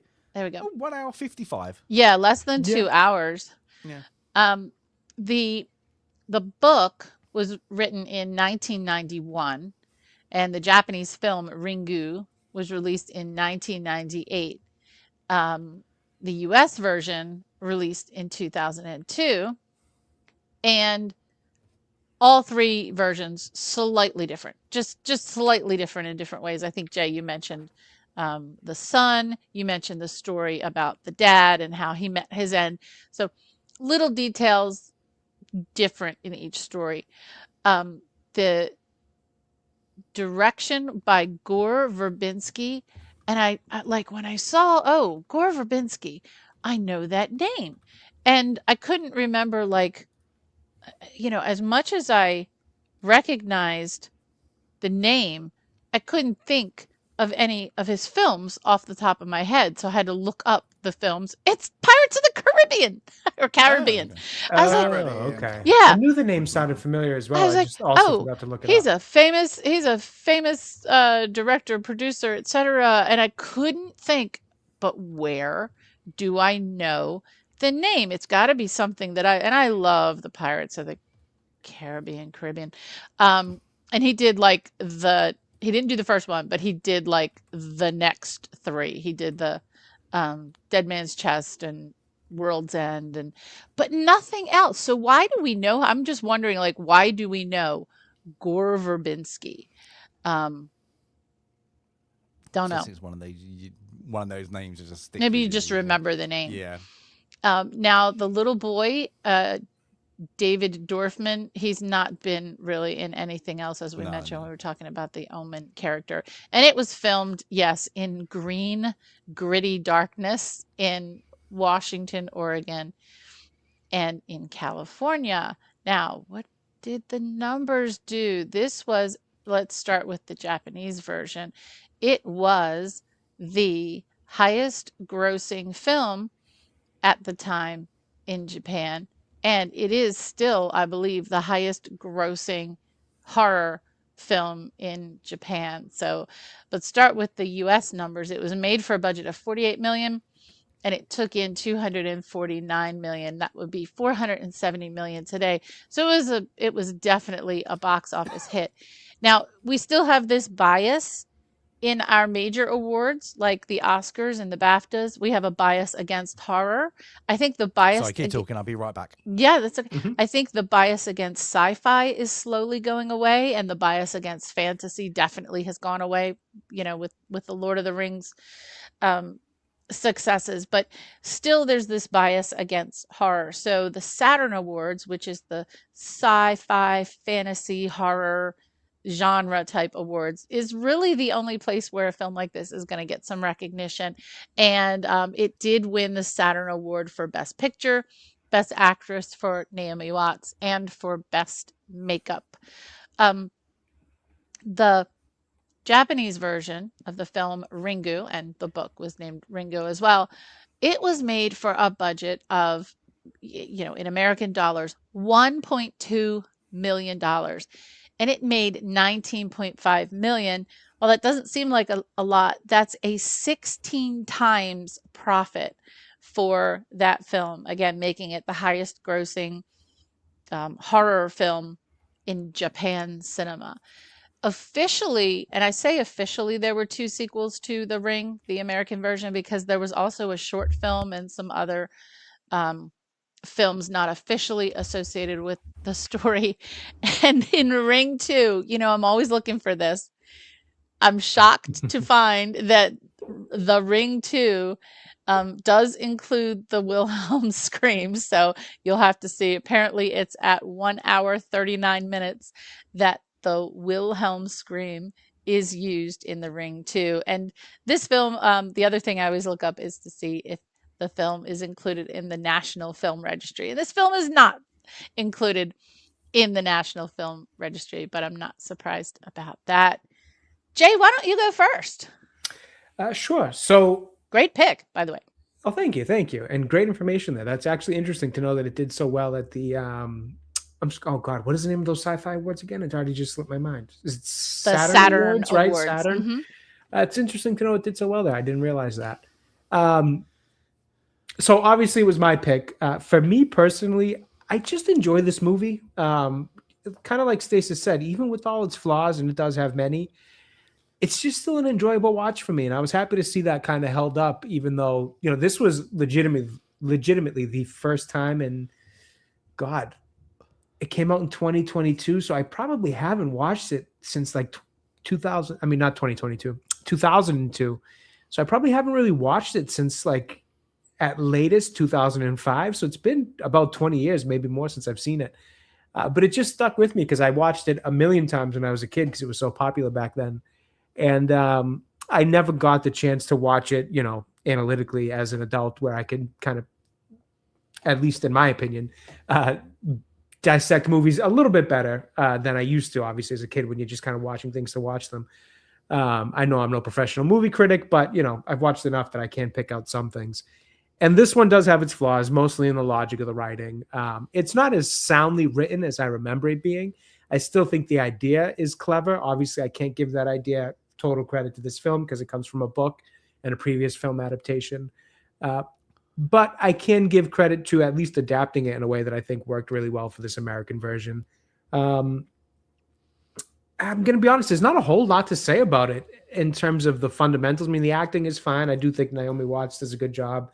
Generally speaking, it's, decent acting. I don't think anybody's horrible in it.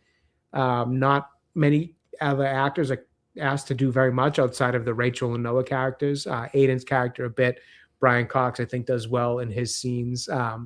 Obviously, the Samara character has a little bit in impactful portions, though not very much. So really, it's just Naomi Watts and the guy who plays Noah that have the most to handle, and they do well with it, I think, in terms of, horror genre acting. I think what stood out to me the most from like a fundamental side of things was the cinematography in this movie is far, or at least I'm able to appreciate it more now than I was as a kid. It's a really well shot film. Some of the scenes are like picture perfect in ways, very creepy and like, eerie visuals, but just like the tree on the hill, even climbing up the ladder to that little bedroom that they had in the barn, the small video they made, the Ring video itself, I think it does have that independent art film kind of vibe to it, that like overly artsy, overly creepy kind of stuff. But it's really well made for what it is. I think it's a creepy video to watch. So everything, the way that shot's really well done, like the film within the film is shot well. But again, just the scenery and the way they set up some of those shots was, I thought, fairly impressive. I thought the movie looked much, much better than I ever realized it did. Watching it this time around. So in terms of a score, it's a different scale. Like I said, I'm not the biggest horror fan, so I kind of put horror all on a totally different scale, similar to how I do comedy. I think it's like a 5.5 for me, but like a really enjoyable one. I know that score doesn't sound great, but again, I enjoy the movie overall. I think the whole video and the 7 days later you die thing is an interesting concept. I think it makes you think enough. It's not super cerebral or anything like that, but you are kind of putting the pieces of the puzzle along with the character as they go through. So, it's not a super good mystery or anything like that, or super clever, but it also, feels like it takes you on a little bit of a journey while kind of creeping you out and scaring you. So I like it. I give it a solid 5.5. I don't think it's going to be, anything that blows anybody away. I think its phenomenon was really captured in the era that it came out in because it was something different. I don't know that people will view it now and feel like it maybe makes sense that it was as big of a thing as it was back then. But growing up in the time with it, it felt appropriate, the praise that it got. So I still like it to this day. I think it holds up pretty well, and I recommend it. Very good, very good. Sandy. Well, the one thing I Remember, we know noticed, you love horror, so that's fine. I don't, but I like the old silly B movie kind of horror, but I do appreciate like a good scary story. Um, so on this viewing, I probably saw the film, didn't see it in the theaters, probably saw it whenever it was, out on rental a couple of years after it was out. Years later, when watching the series Sherlock, the Benedict Cumberbatch, Martin Freeman series. I don't know if anyone out there's watched it. It's really good. In the third season, it gets really super creepy with a high functioning, psychotic, sort of telekinetic younger sister of Sherlock Holmes. Her name was Euros, and she had long, stringy black hair, and she could do things with her mind. And you find out later that as a child, she set a house on fire and drowned a kid in a well. And I always thought that was inspired by this film. And for me, it kind of, I don't want to say downgraded how I felt about the Sherlock series, because I felt like, did they steal this inspiration for this character? And then all the research says, nope, nope, nope, they didn't. It was just, there has to be. I'm going to tell anyone who's watched Sherlock, now that I've watched this on a second run, oh my gosh, there has to be a connection. Again, and for me, it kind of took Sherlock down a little bit. But back to this film, back to The Ring. I really do want to read the book because I want to see what's different. What I think the film does really well is what you commented on. This film does need that tone, that bluey green filter over all of it. And I think it absolutely fits. I do like the quick cut scenes in the video. I love the use of black and white. I absolutely always love black and white for showing contrast. And I think the way that the the the gore part of it, the violence and the gore part, I do think it is measured. I don't think it's overdone. I don't think they just go for they're not going for the shock factor, they're going for the scary factor. They're trying to make you uncomfortable as a viewer, and I do like that. They're not just trying to shock and to overdo the gore. Where it does fall down for me is the actual plot. Now, I do like a well done mystery. I love my Agatha Christie. I love my Alfred Hitchcock. And because at the end, the stories are always so well sewn up. They're so well done. They're intricate. It makes you think, darn, and Sherlock Holmes as well, Sir Arthur Conan Doyle. At the end, it's like, oh, I should have caught that clue, or oh my gosh, this really made me think. And here there were just too many holes that I don't think, like, even coming to the conclusion that making the copy is what saved her. I still don't get that. Even though I know that's what it is, I feel like I had to look that up to find out the why. I didn't catch it in the film. The actual story about the kid, Samara, I still don't get it. Yeah, is she adopted? Is she not? What's this psychic thing she can do? She was just born being able to imprint images on people. So what? Why did that make people go crazy? I just wanted more about the story, because I feel like the story about now Rachel and Aiden and what they're going to do, that's one part. But the actual story, even though we know about the horses and the island, I still don't feel like we know the story there. But that's not to say this is not an enjoyable film. I do think it's different from some of the other just total gore slashers that kind of pretend that they're horror films. I give the film a 4.75, and that's a good story. And I do give it a recommend. I do give it a recommend. I don't think it's a great film. I think it leaves just too much question in the plot itself. But overall, I think it's well done, and I think it's interesting. So 4.75 for me. Nice. Well said.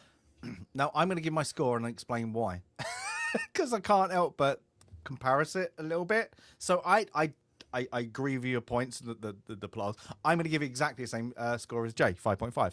And I do recommend it. Now, I recommend it. You go and watch The Ring, the Japanese version, because you're explaining what this is missing, what's in that movie. Okay. Both of you have done exactly the same kind of it. What is missing is explained in that. They in this one, I like it. I really enjoy it. I like watching it again. Would I watch it again? Yeah, I would do. And it made me, I need to go and watch the Japanese version. I just didn't want to make it back to back because I was like, the bits that are creepy in this are good, and it's supposed to creep you out. I know the Japanese one, like with the Grudge and all that kind of same. It was the same era.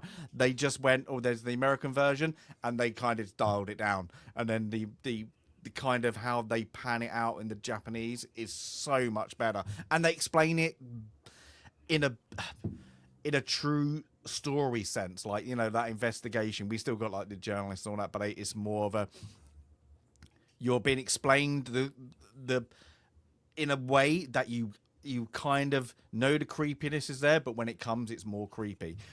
So I highly recommend that. I would only still go give that a 7 though. I'm just not a horror guy. I wouldn't ever go and let's go and watch that. It's not my pull to ones, but I you know what, it's what it does. This one is good. It's supposed to creep you out. The acting is good, you know, for what it is. It's supposed to do that. The filter, I think it could have been a bit brighter to give you, you know, the hope bit, and then really dark. That sets are good. You know, the killing, the things, the little girl, it's supposed to be there. It's supposed to creep you out. There's nothing not to dislike, I suppose you want to call it that. But it's got plot holes, but it's because our brain works in a different way. If you watch this, back in 2002 when it came out, I bet you was freaky as. I watched this first, and then I went, oh, there's a Japanese version. Let's watch that. Went, oh, wow, what did they just do? And it was horribly good, I suppose you want to call it, because it was creepy. It diminishes in my head slightly that. But I still, because I would go, if you had to pick out the two, I'm going to go for the Japanese version. But this version's good. You know, if you don't want to, you know, do subtitles or not dubbed, please, then this is a good equivalent. You know, like, just don't like you can't really compare the two, but they're still, it's just not my genre. But when Jay did it, I was like, woo, that's the one I haven't seen in a while. So that was good, because I don't pick horror movies. I don't, you know, if I'm going to watch something, I just don't do them. So when it came up, we were like, oh, what are you going to pick? Just because it's a genre, I just don't draw. That's my, you know, Friday night movie thing. So I'm very happy you picked it. It was, I would have, in my head, if I was going to go out genre, it would have been this or The Grudge, like, you know. I would have gone the Japanese versions, but the Sarah McGill Grudge, I don't mind watching that, and I would watch that again, even though I know the Japanese version is better done, you know, like that is the best way to do it. So, I'm hoping one day you'll sit down and go, you know what, let's watch the Japanese version, and then go, oh, yeah, that's creepy. Because in the bits you go creepy, it's just like, dial it up a couple of notches. And they just do it well. They just do this, like, the kids are just go onto a different level of just like, oh, that's got under my skin. You know, when something tingles and you're like, I'm being back on the neck.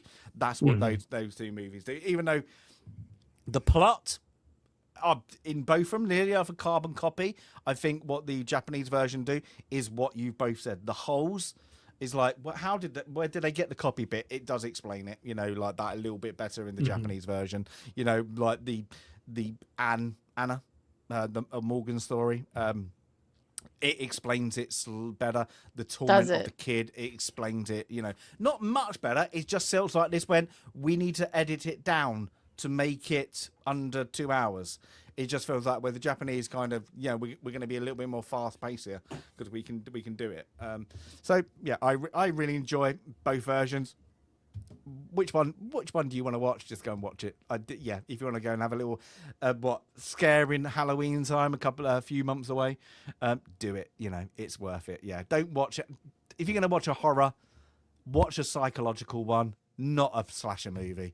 I'd rather have these over any of the, you know, blood, guts and gore, you know, cutting up. It's like that. I like it when you have these ones and there's like, what, you see a couple of blood splatters in this. That is it. You don't need it. So that's good. I'm like, I do recommend it. But good choice, Jay, because you could have picked a stinker. But I'm glad you guys enjoyed. So can I tell you what happened to me when I watched it? Yes. So the phone didn't ring, but I was watching it. It was late at night. The lights were out. We had a really big meal. Like we went out and found a really great new restaurant, and we all just ate too much. And so it was like, okay, everybody just sit, you know, and so kids went to bed, husband went to bed. I just sat in the living room and grabbed my iPad in the dark, and I was watching the film.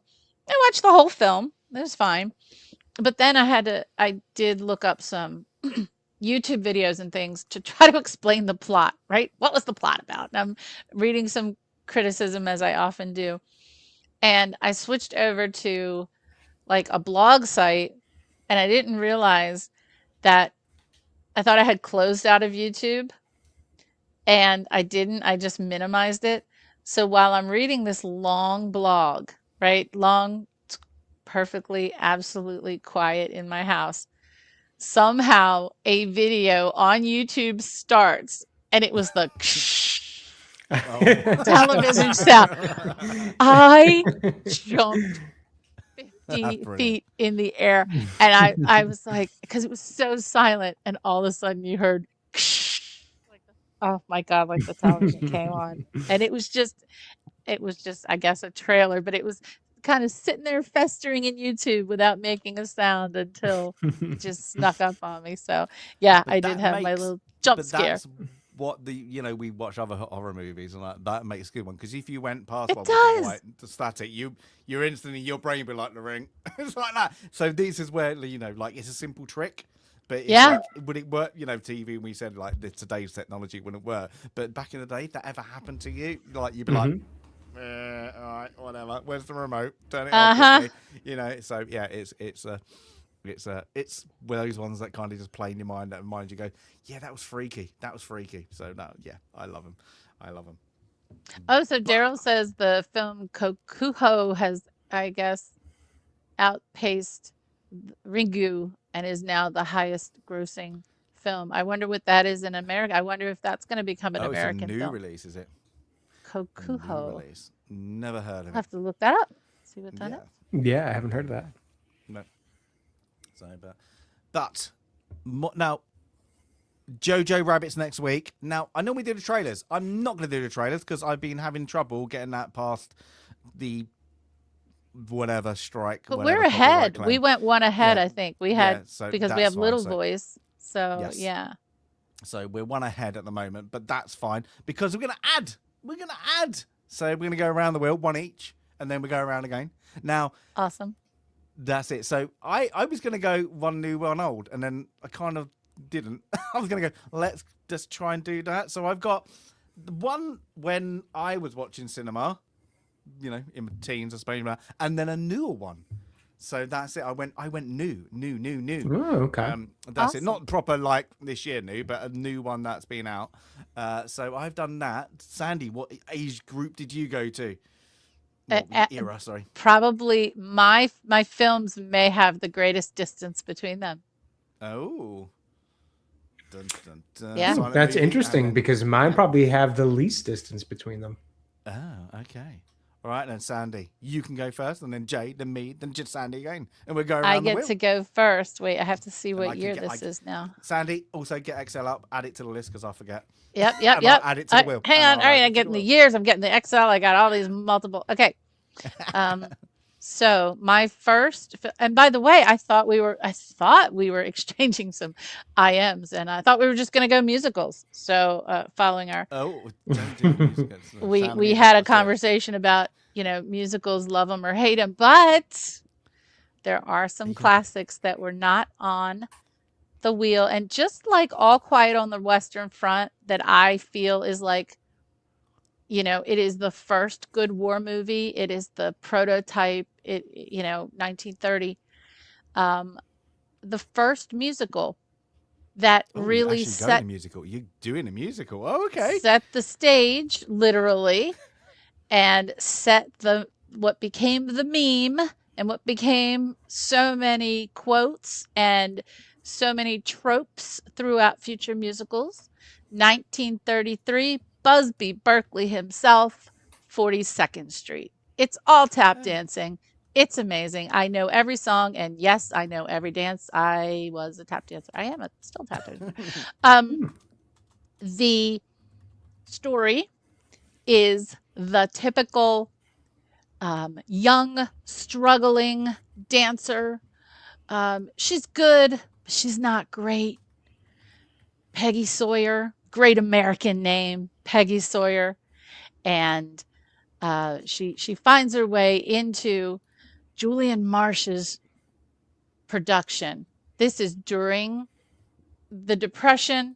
These musicals were meant to be uplifting and, really inspiring. And you've got Ruby Keeler, one of the greatest tap dancers of all times. You've got Ginger Rogers, BB Daniels, on and on and on, all these amazing, amazing performers. And they're putting on a show. And of course, halfway through rehearsals, the main star, Dorothy Brock, injures herself. And so young Peggy Sawyer has to take the lead role. And Julian Marsh says, "You're going to go out there a kid and you're going to come back a star." It's all those tropes. It's everything. It is songs that you know, but you don't know where you know them from. It's "We're in the Money." It's Come Along and Listen to the Lullaby of Broadway. It's Feel the Beat, Those Dancing Feet on the Avenue I'm Taking You to, 42nd Street. Tons of songs, lots of great dancing, and a really, really good story. A very good feel good for the Depression, 42nd Street. That's my first of two. I couldn't find a poster, but that's it. I don't think I've ever seen it. If I have, then I can't remember it. So that'd be good to have on the wheel. And of course, I don't like musicals. But yeah, I can't remember. I thought it was a requirement. I can't remember if I've ever seen it. I don't know. Well, you've I haven't. I haven't. It's the mother of all musicals. When you see this film, even if you don't like musicals, there you go. Even if you don't like tap dancing, when you see this film, it'll click in your head and you'll be like, "Oh my God, every other musical owes a debt to 42nd Street." Every other musical, whether we're talking about, I don't know, South Pacific or Les Mis, whatever it is, every musical followed from this musical. This one set the stage, literally, for all musicals that followed. Well, added to the list, added to the wheel. There we go. It is on the wheel. 1933. All right, who's next? Jay, are you doing a 1953 one? Yes, so mine couldn't be more different. So both of mine actually came to mind because recently I was just chatting with a few friends in a group chat about some good movies. There's actually last week we were talking about some of Nolan's best movies, and then it just kind of spiraled into talking about a lot of good movies, all that kind of thing. So two that got brought up that I've actually mentioned on here, I regretted not putting on the list, were the two that I decided, and one of those two is Training Day, but with Denzel Washington. Oh, you love your Denzel. No, I double checked to be sure. Yes, I'm a huge Denzel fan. No, and I feel it's like not on the wheel. Wow. I mistakenly didn't put enough of his movies on there. So Training Day was one that I wanted to make sure we got on there. Let's see. What year is that? I want to say 2001. Training Day. 2001. Very good. Yep. There we go. So let me just bring up. I've definitely watched this. So I can't really... it's one of those ones I can't remember though. Let me just... There we go. Training Day. Oh, covered everybody's face. There we go. Ethan Hawke. Mm-hmm. I always forget Ethan Hawke's in that. Yep. When was it? When was it? 2001. 2001. Okay. Lovely. There we go. Which one shall I do first? Now, I didn't realise we didn't have this on here, so it was like one of those ones I had to actually look. And I just went, you know what? This is going to be funny. In a good way. But like, I was like, you know what? I want some fun. So I didn't go for I was going to go serious. Anybody, you going to take a guess what my first one could be? Oh, I have no idea. Okay, this is. Could it be another Monty Python? Oh no, that would be good. This is 1996. 96. No, and I couldn't believe it wasn't on the post on our wheel. Here we go. It's Robert Rodriguez. We're gonna dust till dawn. Oh, okay. Oh, I don't think I've seen it. Yeah, I've never seen it in its unedited version. I've seen it on TV way back in the day, but not actually as it is. So yeah, what year is that? 1998 or is it 6? Okay, something like that. Yeah. 1996. So yeah. Okay. Yeah. So I remember going to cinema to watch this as well. So yeah, it was being snuck in. Yeah, I'm 18. Wasn't. But yeah, this is Robert Rodriguez, Quentin Tarantino co-starring, and yeah, one of our first outside of ER George Clooney ones. Mm-hmm. So yeah, it's a bit corny, a bit of fun. And I was like, why not? Why not? So that's my first ad. And then we're going to do something a bit new. So, and hopefully then Jay's definitely doesn't sound like you're going to have the same pick. But Sandy, what is your second pick? Let's see. 70. Cut you both off there. Yeah. I'm doing some math in my head. Hang on. I'm trying to see what is the span between my movies because my second movie is 2022. So I go from 1933 to 2022 is, let's see, that's 70, that's 69 plus 22, that's 91 years. So 91 years between films. And again, I thought musicals were the requirement. I'm saying that kind of tongue in cheek here. And I did mention this film last week because I said we didn't have any Bollywood on the list. Oh, okay. And the film is RRR. The film is RRR. And this is a really cool film of two patriots on opposite sides of the not the class divide in India, but one is kind of loyalist royalist and one is more on the independence for India side, and they're it's like spy, double spy, double spy, triple spy, and they're friends. And it is an amazing, like, if I were to call it a buddy movie, it's more than a buddy movie. And did I mention it's a musical? There's a lot of musical number. There's one show-stopping musical number that actually made it into the Oscars. You know how they do the musical numbers at the Oscars? And it made it into the Oscars because it's such an intricate dance and everybody was like trying to do, it's really hard to do. It's like this really wild, I could call it a country line dance, but that would be insulting. But it's really intricate, and it is a long movie. It is a 3-hour movie. It is visually stunning, and the story is so wonderful. And yes, watch it with subtitles, not dubbed. It is fantastic. Very good. Yeah, it's one always been on my list, but I've never ever. Yeah, same. Just not got around it. Yeah, I've heard good things about it. Yeah, exactly. Jay. Pick number 2. Okay, so for my number 2, this is one that again. Don't say like that. That sounded weird. For my number 2. Fair enough. For number 2, this was another one that I felt like was an regrettable omission by me when I was making the list, my portion of the list originally. I couldn't believe I forgot it. And then again, talking with my friends the other day about good movies, we went from Christopher Nolan and somehow started talking about Martin Scorsese and some other directors.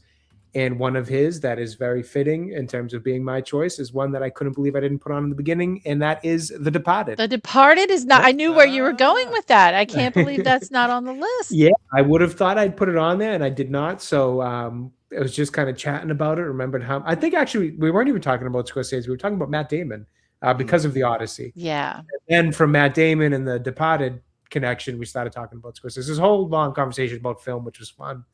But jogged my memory on 2 kind of crime thrillers that I have always been interested in. I always love that genre. So, yeah, figured we'd throw them on there. Nice. Yeah. Yeah, that would have been, I would have thought, if knowing your picks, that I would have thought that would have been straight on. Mm-hmm. And then that was 2007. So I think I have the closest gap between 2 films. Okay. Let me quickly add all these to the things. What do you think? Now I said it's new. I'm going to actually look it up when it was things, and you two can kind of guess. Sandy, mine is the same year that you just had, 2022. 2022. 2022. Dun, dun, dun. If you get it, that'd be quite good. I was like, you know what? Let's have something a bit fun. I don't know. I need another hint. I'm not going to give it away. It's a COVID movie. So hold it. We got 24, 23, RRR, The Departed. It has references to Thomas the Tank Engine in it.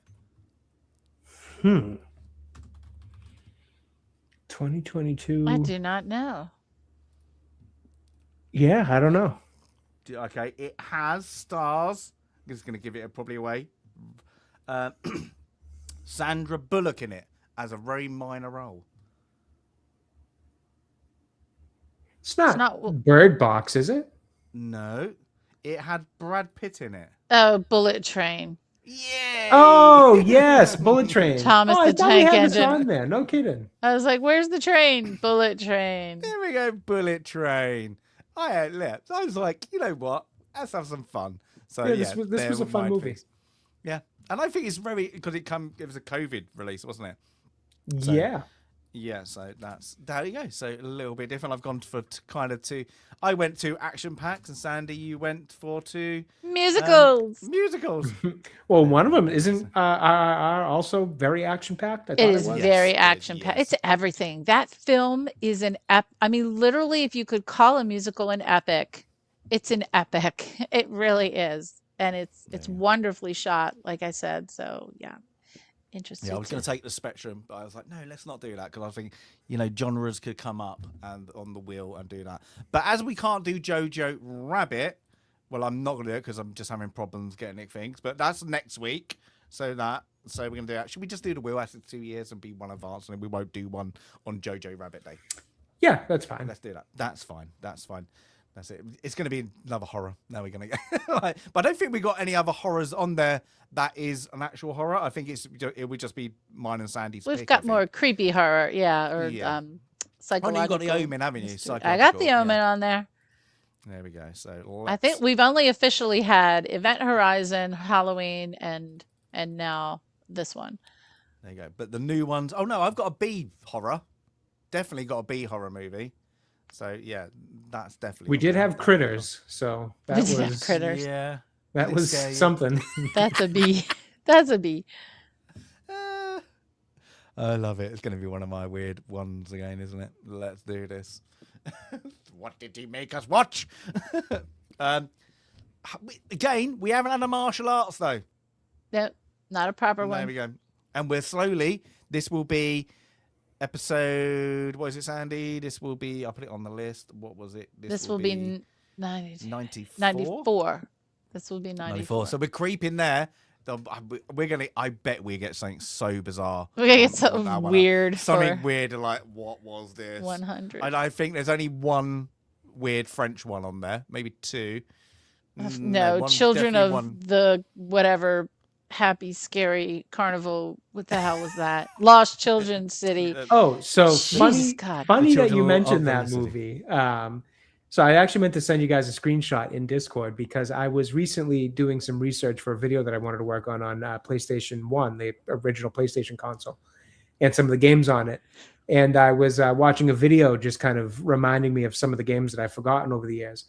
And wouldn't you know, the Children of the City of Lost Children had a video game tie-in for the PlayStation 1. Yeah, I was shocked. I could not believe it that it legitimately got a movie. That was the era of video game tie-ins for movies. I just would have never have thought that of all movies bizarre. Would have had one. So yeah, it has a video game for the PS1. There you go. See, you guys were wrong. Apparently, there was a big fandom for it. I guess Apparently, we're wrong. enough to get a video Yeah, we're game. wrong. Well, we called it last week with a musical, and we got kind of a comedy musical with Little Voice. Fancy anything? As it's, what do you think? Go back to Gangster. That's our first one. Oh, we haven't done a gangster in a while. I wonder what else is on there. Goodfellas. You know, we did Casino and Goodfellas is still Godfellow. on It there, could yeah. be one of the new Godfather. ones. I've shuffled it, but who knows? Yeah. Let's do this. Should we do it? Oh, literally go. the new ones we just put on. You've put on the wheel. Yeah, just put them on the wheel. Are you Oh. kidding? Oh my No, gosh. it'd be we're fast. great if one of those came we up. could get. I hope I another spelled ready. everything correctly. I would be embarrassed. Okay.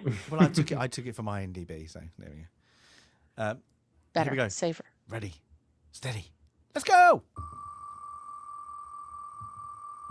Do a crazy wild card again. Yeah. We just went over a wild card. Oh! Oh wow! So we did get a wild card.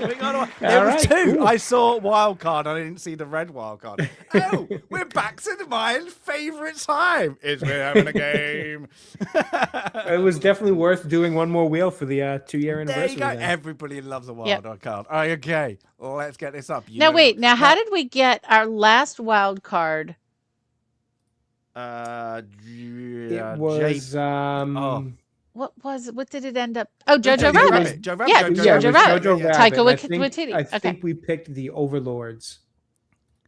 Yes, you did, category. because it was the writers, wasn't it? He came up as Okay. a writer, not actually that. So let's, if you remember, because I can never remember, let's enter the Jeopardy. I don't know. So we got Passport to Podium. We done once, I think. think so. Time That was the Richard tape Burton. tabs. Yeah. That was the Richard Burton one because it came up with, time capsules. What was that one? I don't remember. I think no, Passport to Podium was the Richard Burton one. Richard Burton. Then we had the Timeline dates. Tapes and Oh no, Tumble. it was the Oscar ones. Oh, that's right. Oscar That's how we got to Nightmare to Alley. The Nightmare Alley. Hmm. So you've not done Pulp to Projection, but you have done Overlords that got you the writers. But of course, you only picked one category out of each. So guys, what is it gonna be? 2 year, make it good. Did I pick the I think so. category or the number last time, Jay? I don't remember. I think I picked the number. I think you picked the category. Yeah, I think I did Do I need a category. wheel You did for number. you two to pick?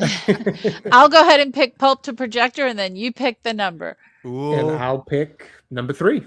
Ooh, number 3. And I can't remember. Look, the thing is, I can't remember what I put as them now.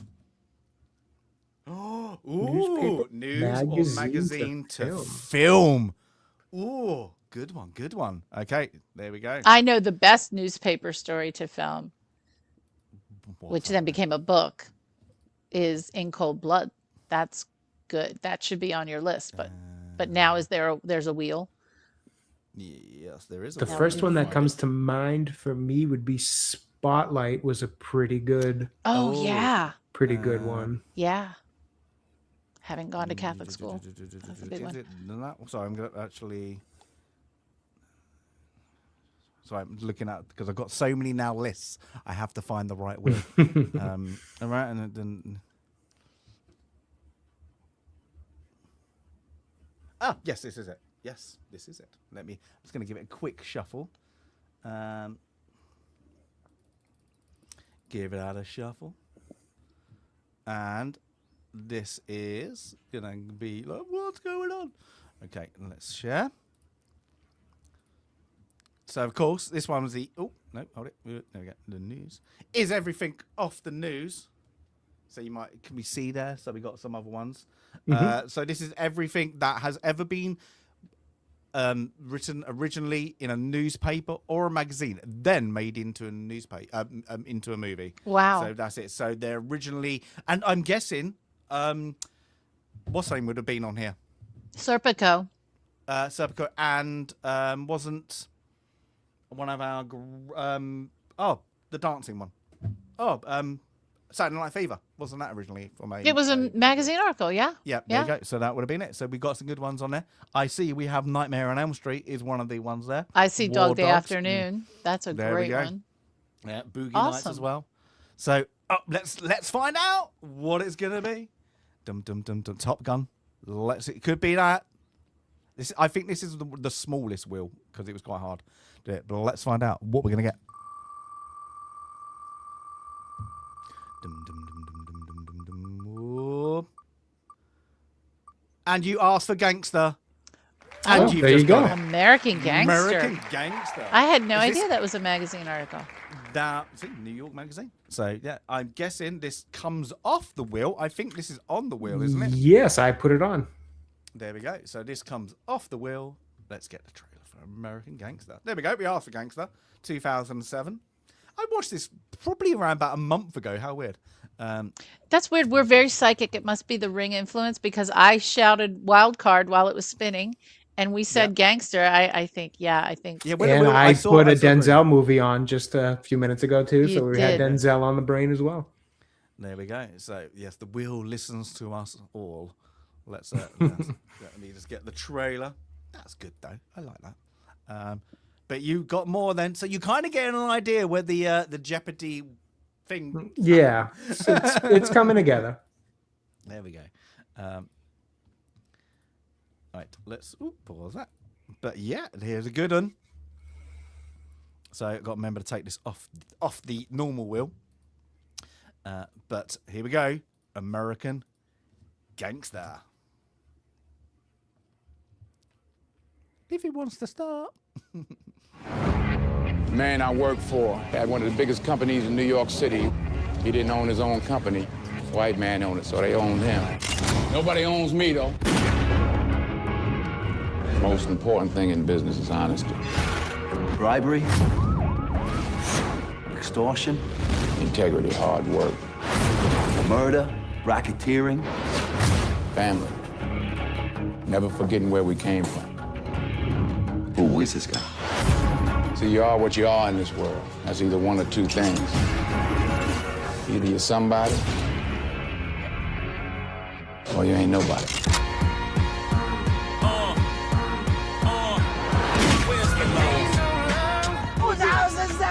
That is your house, Mama. I want what you got, Uncle Frank. I want to be you.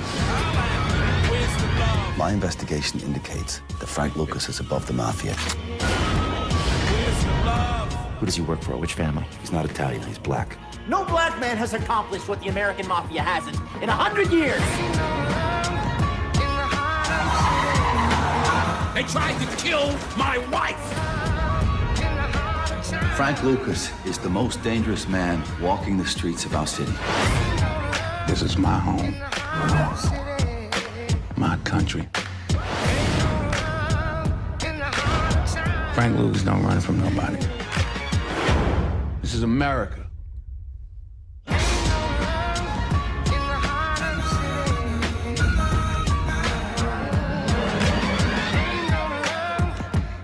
This November, people, just to let you know.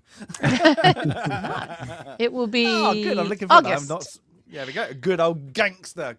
Kind of a different take on a normal gangster one because, as I say, it's you normally get the Italian mob. But yeah, it's a good one. It's a good one. So yeah, the will does what we ask. We ask for one. So there we go. Ask for it, life, and they gave it to us. But yeah, that's good. Yeah, I'm looking forward to that. Quite a long movie. I always forget that. It is a long one. Yeah, it is a bit of a long 2 hours one, 42, I think it said, or 47. So, but yeah, it's good. And it's like Denzel's little peak time, isn't he? So that's it. And then and I always forget Russell Crowe's in it every time. Yeah, Well, it's a Ridley Scott movie too that I kind of always forget that he did it. One of his last good ones, in my opinion. Yeah. Sorry, Ridley, if you're watching, we can help. And it was a damn good one too. So credit to you there, Ridley. But yeah, step it up, man. It's been a while. No, started with Napoleon 2 years ago, a little bit before. Yes, that's it. But is he Sir Ridley? Is he a Sir? I bet you he is. He's got. You know, I feel like he is. He is. Yeah, I feel like he is. He's done some good work, and he's been a fantastic to cinema, hasn't he? You wouldn't know his name if he wasn't, but yeah, he's done some stinkers lately, hasn't he? And he's just like, yeah, whatever. That's it. But yeah, anybody seen what about stinkers? Doom. I'm guessing, Jay, what do you think about the Doomsday trailer as that came out? Because we've had San Diego Comic-Con in between, of course. We haven't. So we haven't spoken about the trailers. So I actually liked it. I thought it was a solid trailer. Does it get me all excited like good Marvel trailers used to? No, not exactly. But I mean, in terms of putting it in a vacuum and forgetting how kind of poor the MCU has been for, I mean, most of the time since Endgame. To be honest with you, I didn't really like Endgame that much. The only two that I really cared for were in the past 6 years have been Spider-Man No Way Home and then Deadpool and Wolverine. All the rest I could pretty much do without. So nothing's really gotten me generally excited in terms of seeing any trailers or anything from Marvel in a while. And I don't know if I'd go as far as to say I'm excited for this one, but I'm interested. And, it built up some amount of interest. So job well done there. Multiverse stuff, I'm sick to death of it. I really am. And it's so tiresome that they just keep going back to that well. But again, it's kind of a case where I do like how they're going to use it this time around, like I did in Deadpool and Wolverine and Spider-Man. Yes, I did do a video talking a little bit about it. So thank you for that, Sandy. But, there are occasions where I don't mind the use of the multiverse stuff if it, essentially if it interests me and kind of hits me in the nostalgia like it did in Spider-Man and the Deadpool movie. And this one does. This one hits me right in the nostalgia. I love the original Fox X-Men movies. Seeing those guys come back is fun. Can it carry a movie? I don't know. We'll see. But, if you're just putting it in a vacuum and kind of pushing out the overall look at what Marvel's been the past 6 years since Endgame, or 7 years, I guess. I think that was 2019. It was a fine trailer. It was a enjoyable trailer that got me more excited than I was prior to watching it. That's not to say I'm excited, but it at least had a positive effect on me afterwards. So I'll give it that. I thought it was fine is probably the best word, because it didn't give me a cool. That's looking good. Like, but then it showed me a lot without showing me a lot of what's expected. Except for the, of course, Captain America. Well, we don't even. It might be a multiverse. Reed Richards. Not Reed Richards. Steve Rogers. I think it will be. To be honest, and I'm guessing it's going to be that. You're introducing that, and they've done it before, haven't they? In like other ones where we're going to introduce the characters one by one, haven't they? So maybe that's what they're doing. But yeah, the trailer was. It's not a bad trailer. It's not hitting home. It's not making go and get some popcorn and watch this. So I'm hoping the next one's going to be it's got to show a little bit more meat on the bone story wise. Yeah, that's it. Yeah, Sandy, you seen any good ones whilst on scouring about the ring, or have you avoided the San Diego Comic-Con stuff? No, only. I don't know how I'm going to feel about Doomsday, because I love Robert Downey Jr. as Iron Man, and I don't it doesn't connect in my brain with, he's Iron Man. So I don't know, that bothers me. There was really nothing else of interest. I don't know. There's nothing else out there. I didn't even see a lot of the trailers that came out of it, to be honest. I saw the Lanterns one. That looked atrocious. I didn't care for I don't know enough about those characters. I just don't know what they're doing with it. It seems very contained and small, which is the opposite of what a Green Lantern story should be. I get that Jon Stewart's supposed to be in training, so maybe that's why they're training. But it's got this weird buddy cop thriller type thing in a small Midwestern town that I don't know what the hell they're going for with it. I haven't thought the trailers look particularly good. I just don't see how it's Green Lantern yet, outside of just the fact that they've got the ring and they are the characters. Not really doing it for me so far. I've never liked the character in the past. So I do like Green Lantern. I like Hal Jordan. My Green Lantern is typically Jon Stewart, because I grew up in the No, I'm in Justice comics. League. I'm in comics. Well, yeah, fair enough. So I've never read much Green Lantern comics. I mostly have liked the character through the animated series, like the Justice League animated series. Yeah. So my Green Lantern version, the version I've always preferred, was Jon Stewart, because of that era I grew up in. But I do like Hal Jordan. I'm not a big Guy Gardner fan, and I haven't really cared for Nathan Fillion's version of him in this DCU so far. But I also just don't really like the character. I prefer, like I said, Jon Stewart to Hal. But it just doesn't look it looks so dull and so plain, and the setting is weird that it's this small Western town, and it's like a buddy cop thriller type thing. Like I don't know, set it in space, maybe be galactic. Maybe it's the Green Lanterns after all. Like, what are we doing in this small, desolate Midwestern town in America?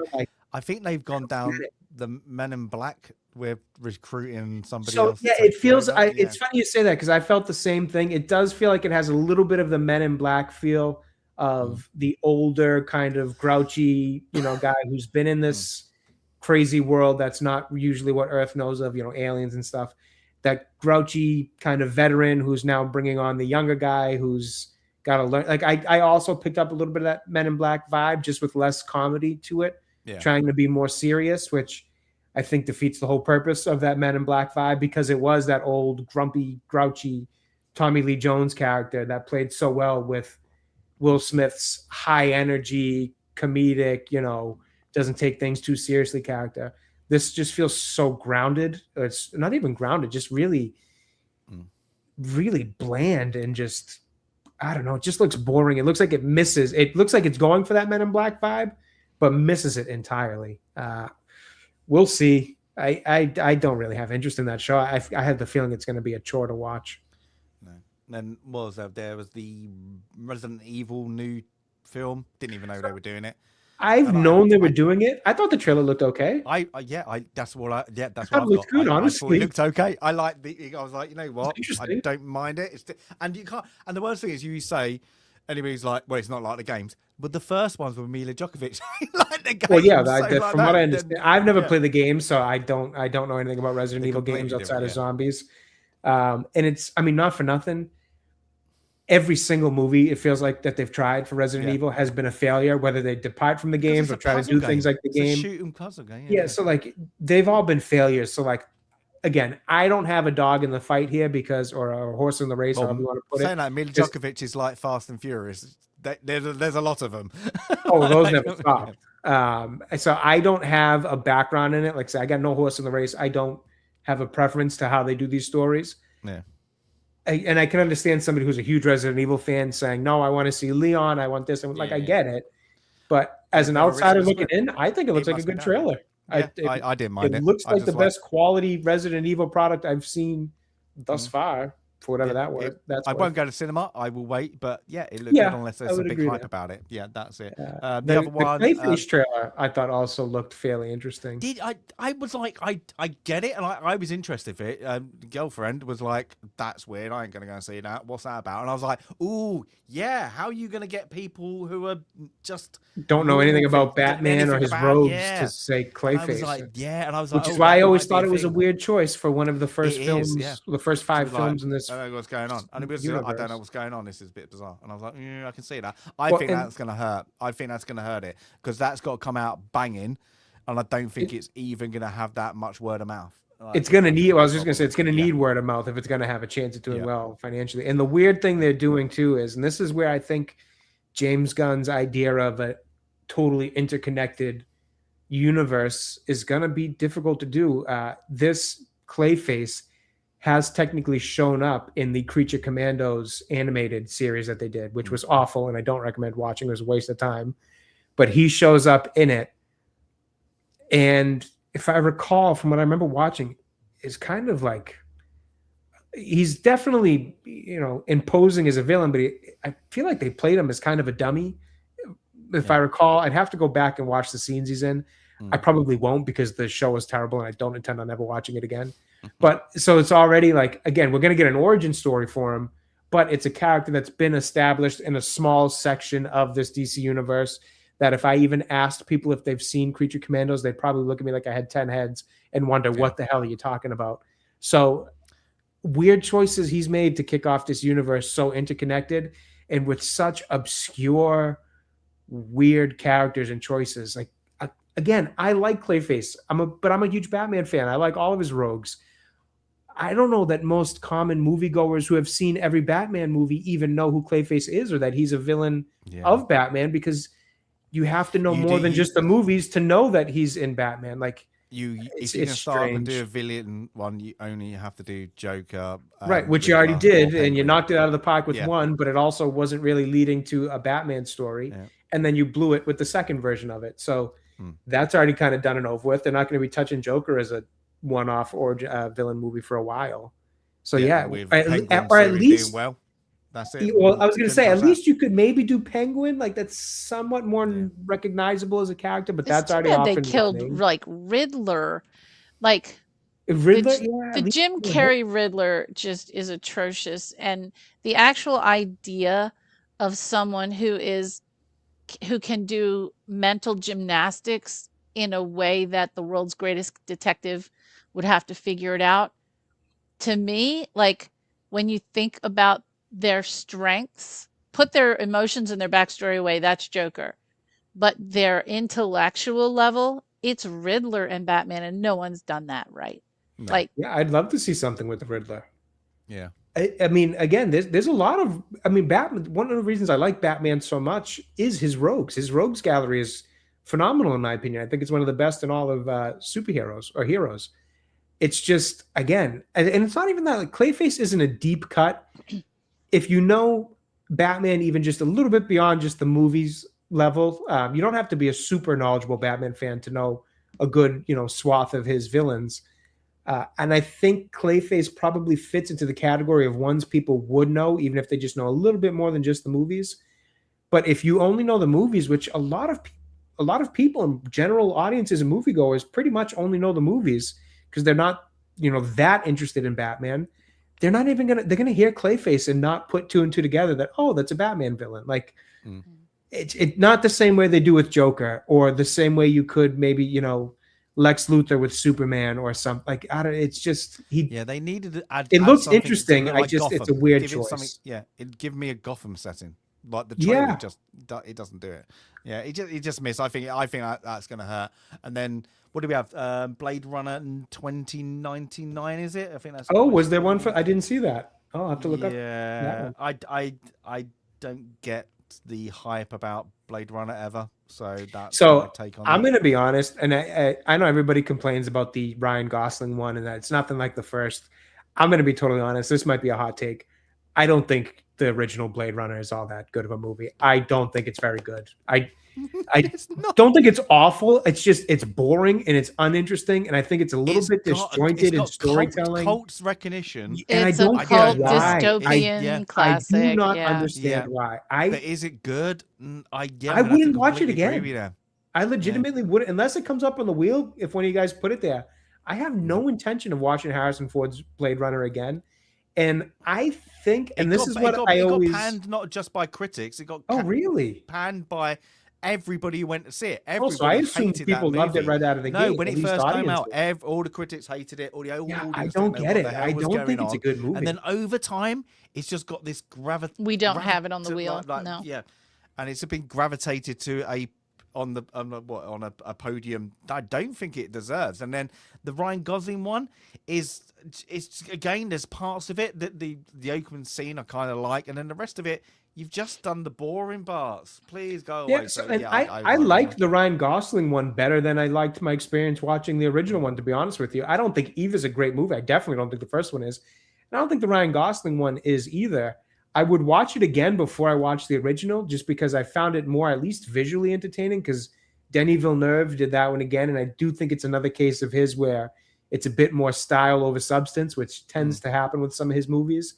It looks phenomenal. I think the world he built looks great, and the effects. I mean, I think it's a great looking movie, and that alone entertains me in the viewing experience more than the original did. I know, and everybody says, oh, either they say it sucks or they say it's not a bad movie, but it's not a good Blade Runner movie. I don't even know what that means, because the Blade Runner movie that I saw sucked. I'm sorry, but I didn't like it. No, I've never liked that Harrison Ford Blade Runner. No, sorry, I don't. And that's why it's not on the wheel. And I see Daryl's been saying it already. Have you watched As He Said It? Amnesia. Oh, that trailer! I thought that looked fun. I actually was excited to see that one. I'm glad to see Johnny's working again in a pretty, it seems like a much bigger picture than I think some of the smaller things he's been doing, trying to recover his career. I think he did a French one. I've not seen. Yeah, it, something small and I think a little bit yeah, oddball. Yeah, I love seeing him in the Sauvage advertisements. He still looks good modeling for The fragrance. cologne there. Yeah, in the few department stores that are still open, you still get your good Johnny Depp poster looking cool I wearing thought this Sauvage. Ebenezer, I thought it looked fun. I thought it looked like a fun him getting back. And so what happened with Johnny Depp, I feel like, at least for me, was in the 2010s, there was just one too many of him doing those goofy, quirky roles with the makeup and all that. But because Same it's been kind of such character. from the Lone Ranger to the Mad Hatter to just kind of everything he was doing at that time, it just got old. So having such a long break from the last time he did that to kind of picking it up again, and also just the whole story of how his career and his personal life went with that whole just crazy scenario with Amber Heard. Everyone watched. Oh my God, That it was everyone like watched. must-see TV to watch that court case. Oh my God, that's just the way it all played out and all that. I'm happy to see that he's back working and got a big role again, and what should hopefully be a good movie. It looks like a lot of fun. It looks like he's embracing what Johnny Depp likes to do, which is put some prosthetics on, some makeup, and just kind of get lost in a goofy little role. And I think it would be a good role for him. It looks quite good. It's got Sir Ian McKellen in it as one of the ghosts. So, but we're not. It's more of a what happened before, not the ghosts in this one. So it's not doing the full towel. But we'll see. It piqued my interest. What's always good on the movie. Yeah, and the one I'm waiting for is of course the new movie, Spaceballs 2, the new one. Oh yeah, yeah. I'm just literally. I must say, Spaceballs. I can take it or leave it. It's a lot. It's silly. It's stupid. Do you know what? I actually quite endeared to actually go to the cinema to watch this one. I want the latest trailer. I know they did like a snippet, didn't they? But I think you're watching a lot of actors that you'll probably never ever see again in it as well. So it's like that. And of course, Mel Brooks. That's how I felt about Spinal Tap is he too. now 100 now? Is Mel Brooks? God, I don't know how old he is, but he's got. Oh, I think he is. Yeah. I think he did hit 100. And I was like, yeah, and he's just gone, you know what? We're just going to take the effing piss because this is going to be, that's it. He hit 100 just, oh my gosh, just a few weeks ago. June 28th. Wow. June 28th, he hit 100. But you've got your Independence, Bill Paxton is in it. So Pillman. So yeah, Pullman, yeah. Pullman. So that's it. And the rest of it just looks a bit silly. And I was like that. So I'm waiting to see that. I saw the teaser trailer, but I want the full trailer now. I'm just like, that's it. But I think that's this year, isn't it? So I don't see when it says, just says, no, I think next year is going to be. But yeah, I'm waiting for that trailer. But it's just piqued my interest. You know what? Let's do it. It's a silly movie. It's stupid, but as we said about the scary movie, all the spoofs you got, you know they're gonna absolutely shred all the crap sci-fi stuff we've had in the last 20 years. So going from like, you imagine like they took the piss out of Star Wars Trek. when Star Wars was good. Now, you've got bad Star Wars and bad Star Trek, like all the reboots. That's it. So one that will make you, I bet, highly giggle at how bad Hollywood is. And I think hopefully he's just gone, look, I might not even see it. Get to see it, go to cinema or theaters. So it's one I do just, I might have to just get out, especially if it's $4.99 at the cinema. Yeah, why not, right? Yeah, why not indeed? But yeah, that's deal. good. But that might be for that could be on our wheel for another year's time. So that's it. But we are getting close to the 100. He is 100. There we go. Look, 100. So that's it. But I don't think we got any other Mel Brooks on there. Well, Blazing Saddles maybe is on the list. Young Frankenstein should be on there. Okay. Hang on. Let me see. I Young hope I put Young Frankenstein. If not, I will save that for another time when we're asked to add. Definitely not the producer. I'm not a fan of the producers. I put that on. You did the original one though, right? Yes, not the remake. No. Okay, so hang on. I don't know how we're going to do that with Swing Time for Hitler. Young Frankenstein. Young Frankenstein is not on the list, so we don't have Young Frankenstein. Yeah, and I'm a huge fan of his wife. Oh my God, I'm seeing her face. What's her name?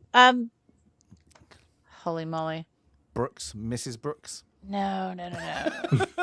It's so awful. Anne Bancroft. What? Anne Bancroft, Oh. who died quite a while ago. She died in 2025.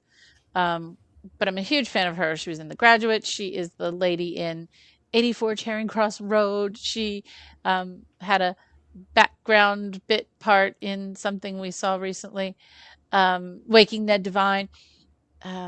But yeah, there should be more Mel Brooks. We got to let's take a look at the Mel Brooks catalog here and see what we're missing. But Young Frankenstein should definitely be on the wheel. There we go. Yeah, you have to be a bit coy with some of the language, but yeah. Somebody mentioned Frau Blücher earlier today. Why did someone mention Frau Blücher? Because that's from Young Frankenstein. That's it. But yeah, Daryl mentioned Frau Blücher, and I don't know why. When we were saying, yeah, Daryl, why did you mention Frau Blücher when we were talking about scary movies? Yeah. Oh, maybe because it's because she is scary. Okay, she's scary. That's for sure. There we go. But anyway, we got some good ones coming out. So next we've got Jojo Rabbit, Little Voice, American Gangster. That's the order, isn't it? Yes. Mm-hmm. Yes. So American Gangster that'd be 94, 95, and that'd be 96. Ooh, we're getting there. We're getting close. We're getting closer. So that's good for our 100 club. That's it. Oh, we're gonna get something. What is the worst movie? What we got on there? What we know we have to put it on. We've already had Critters, so that's gone. That's out of there. But oh my God, we could get. We've already had The Princess Bride, so that's Jade. Oh my gosh. I'm gonna go in there. I'm gonna get it. She'll be like, I heard that. I wasn't even watching, and I heard what he said. I don't think she's we could get one of yours worth I hate it picks. We haven't. Yeah, we haven't done mine or Sandy's yet. No, so could have that. That'd be quite interesting. But yeah, we're saying, well, did you hear that? She will. That's it. But yes, but guys, what you got coming up in the meanwhile until Jojo Rabbit? Me, I'm just doing my normal. Hopefully enjoying some good weather tomorrow to get out and about and run around. Still trying to edit some videos. It's taking forever. I've got one that is so close to done, but I need, and I'm not going to curse myself, but I need winter back because I need to be stuck in the house for more hours. You know, these extra hours of sunlight just keep me outside all day, and then I don't get anything done. So I need to get the editing. I need to index. I have thousands of videos and photos that need to be cataloged and indexed. There's just never enough time. So catch me out and about in Washington, D.C. I am tracking down every single fountain in Washington, D.C. because many of them were revitalized and refreshed for America 250. And they really are amazing. There are some fountains that haven't been running in, some of them 30, 40, 50 years. So I think we're up to 27. There are hundreds more to go. There's always a fountain to see and always something cool to see out and about. That's me. Nice. Jay, what are you up to? Honestly, a little bit of the same. Editing. I've got a couple of videos kind of trying to make their way to being released. I just need to finish the editing on them.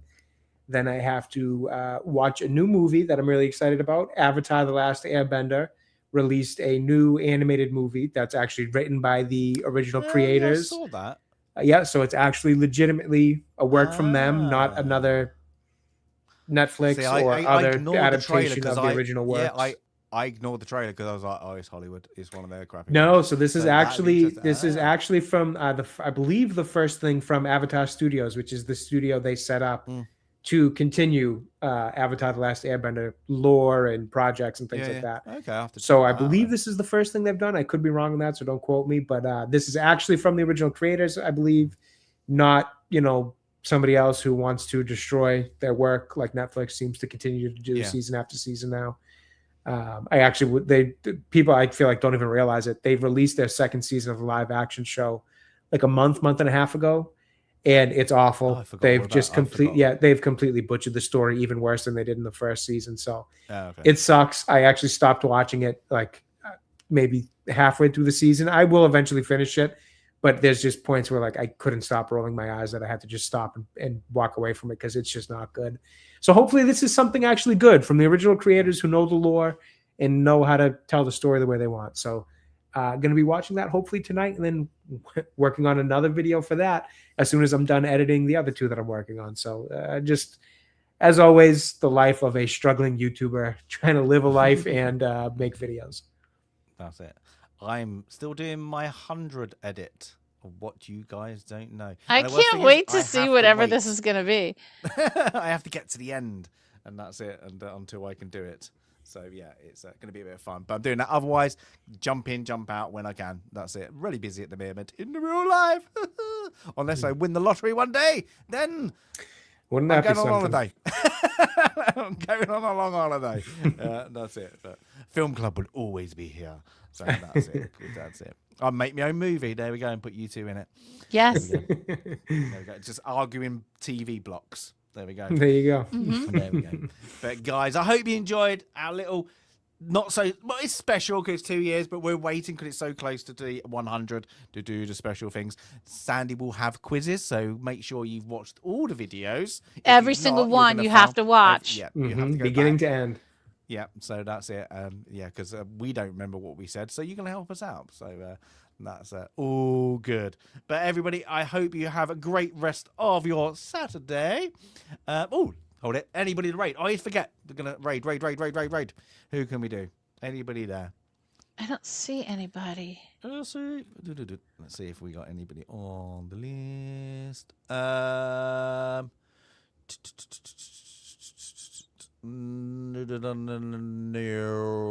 No, I'm not going to force that onto you. Somebody's doing by Sun. Was it by Cinnamon? Oh, by Cinnamon one. Oh, I can't say his name. By What? I'm trying to say the movie. I don't By know. Cinnamon Man. By Snow. Bicentennial Man? Bicentennial Man. Bicentennial. That's Okay, there we go. it. Jesus. Damn it. You Brits, you just can't admit it. Bicentennial. You can't admit it. Bicentennial Man. That's it. Oh my God, somebody's doing that. I'm not gonna force. But that this year reveal is the name. semi-quincentennial. That's what they're calling it. Because Well, no, somebody's doing that movie review. That movie's bad. No, I know. So I'm not Yeah. gonna The Robin reveal it. Williams one? Yeah. Absolutely, that's a dreadful. I don't remember it. It came out when I I was don't a think kid. I've seen it. I remember No. watching it in school once. They made us watch it. I don't remember why, but I don't. It's- I remember people not liking it, but I don't have a memory of it. It's Not just- strong yeah, enough because at least. it's forgettable and it's just bad.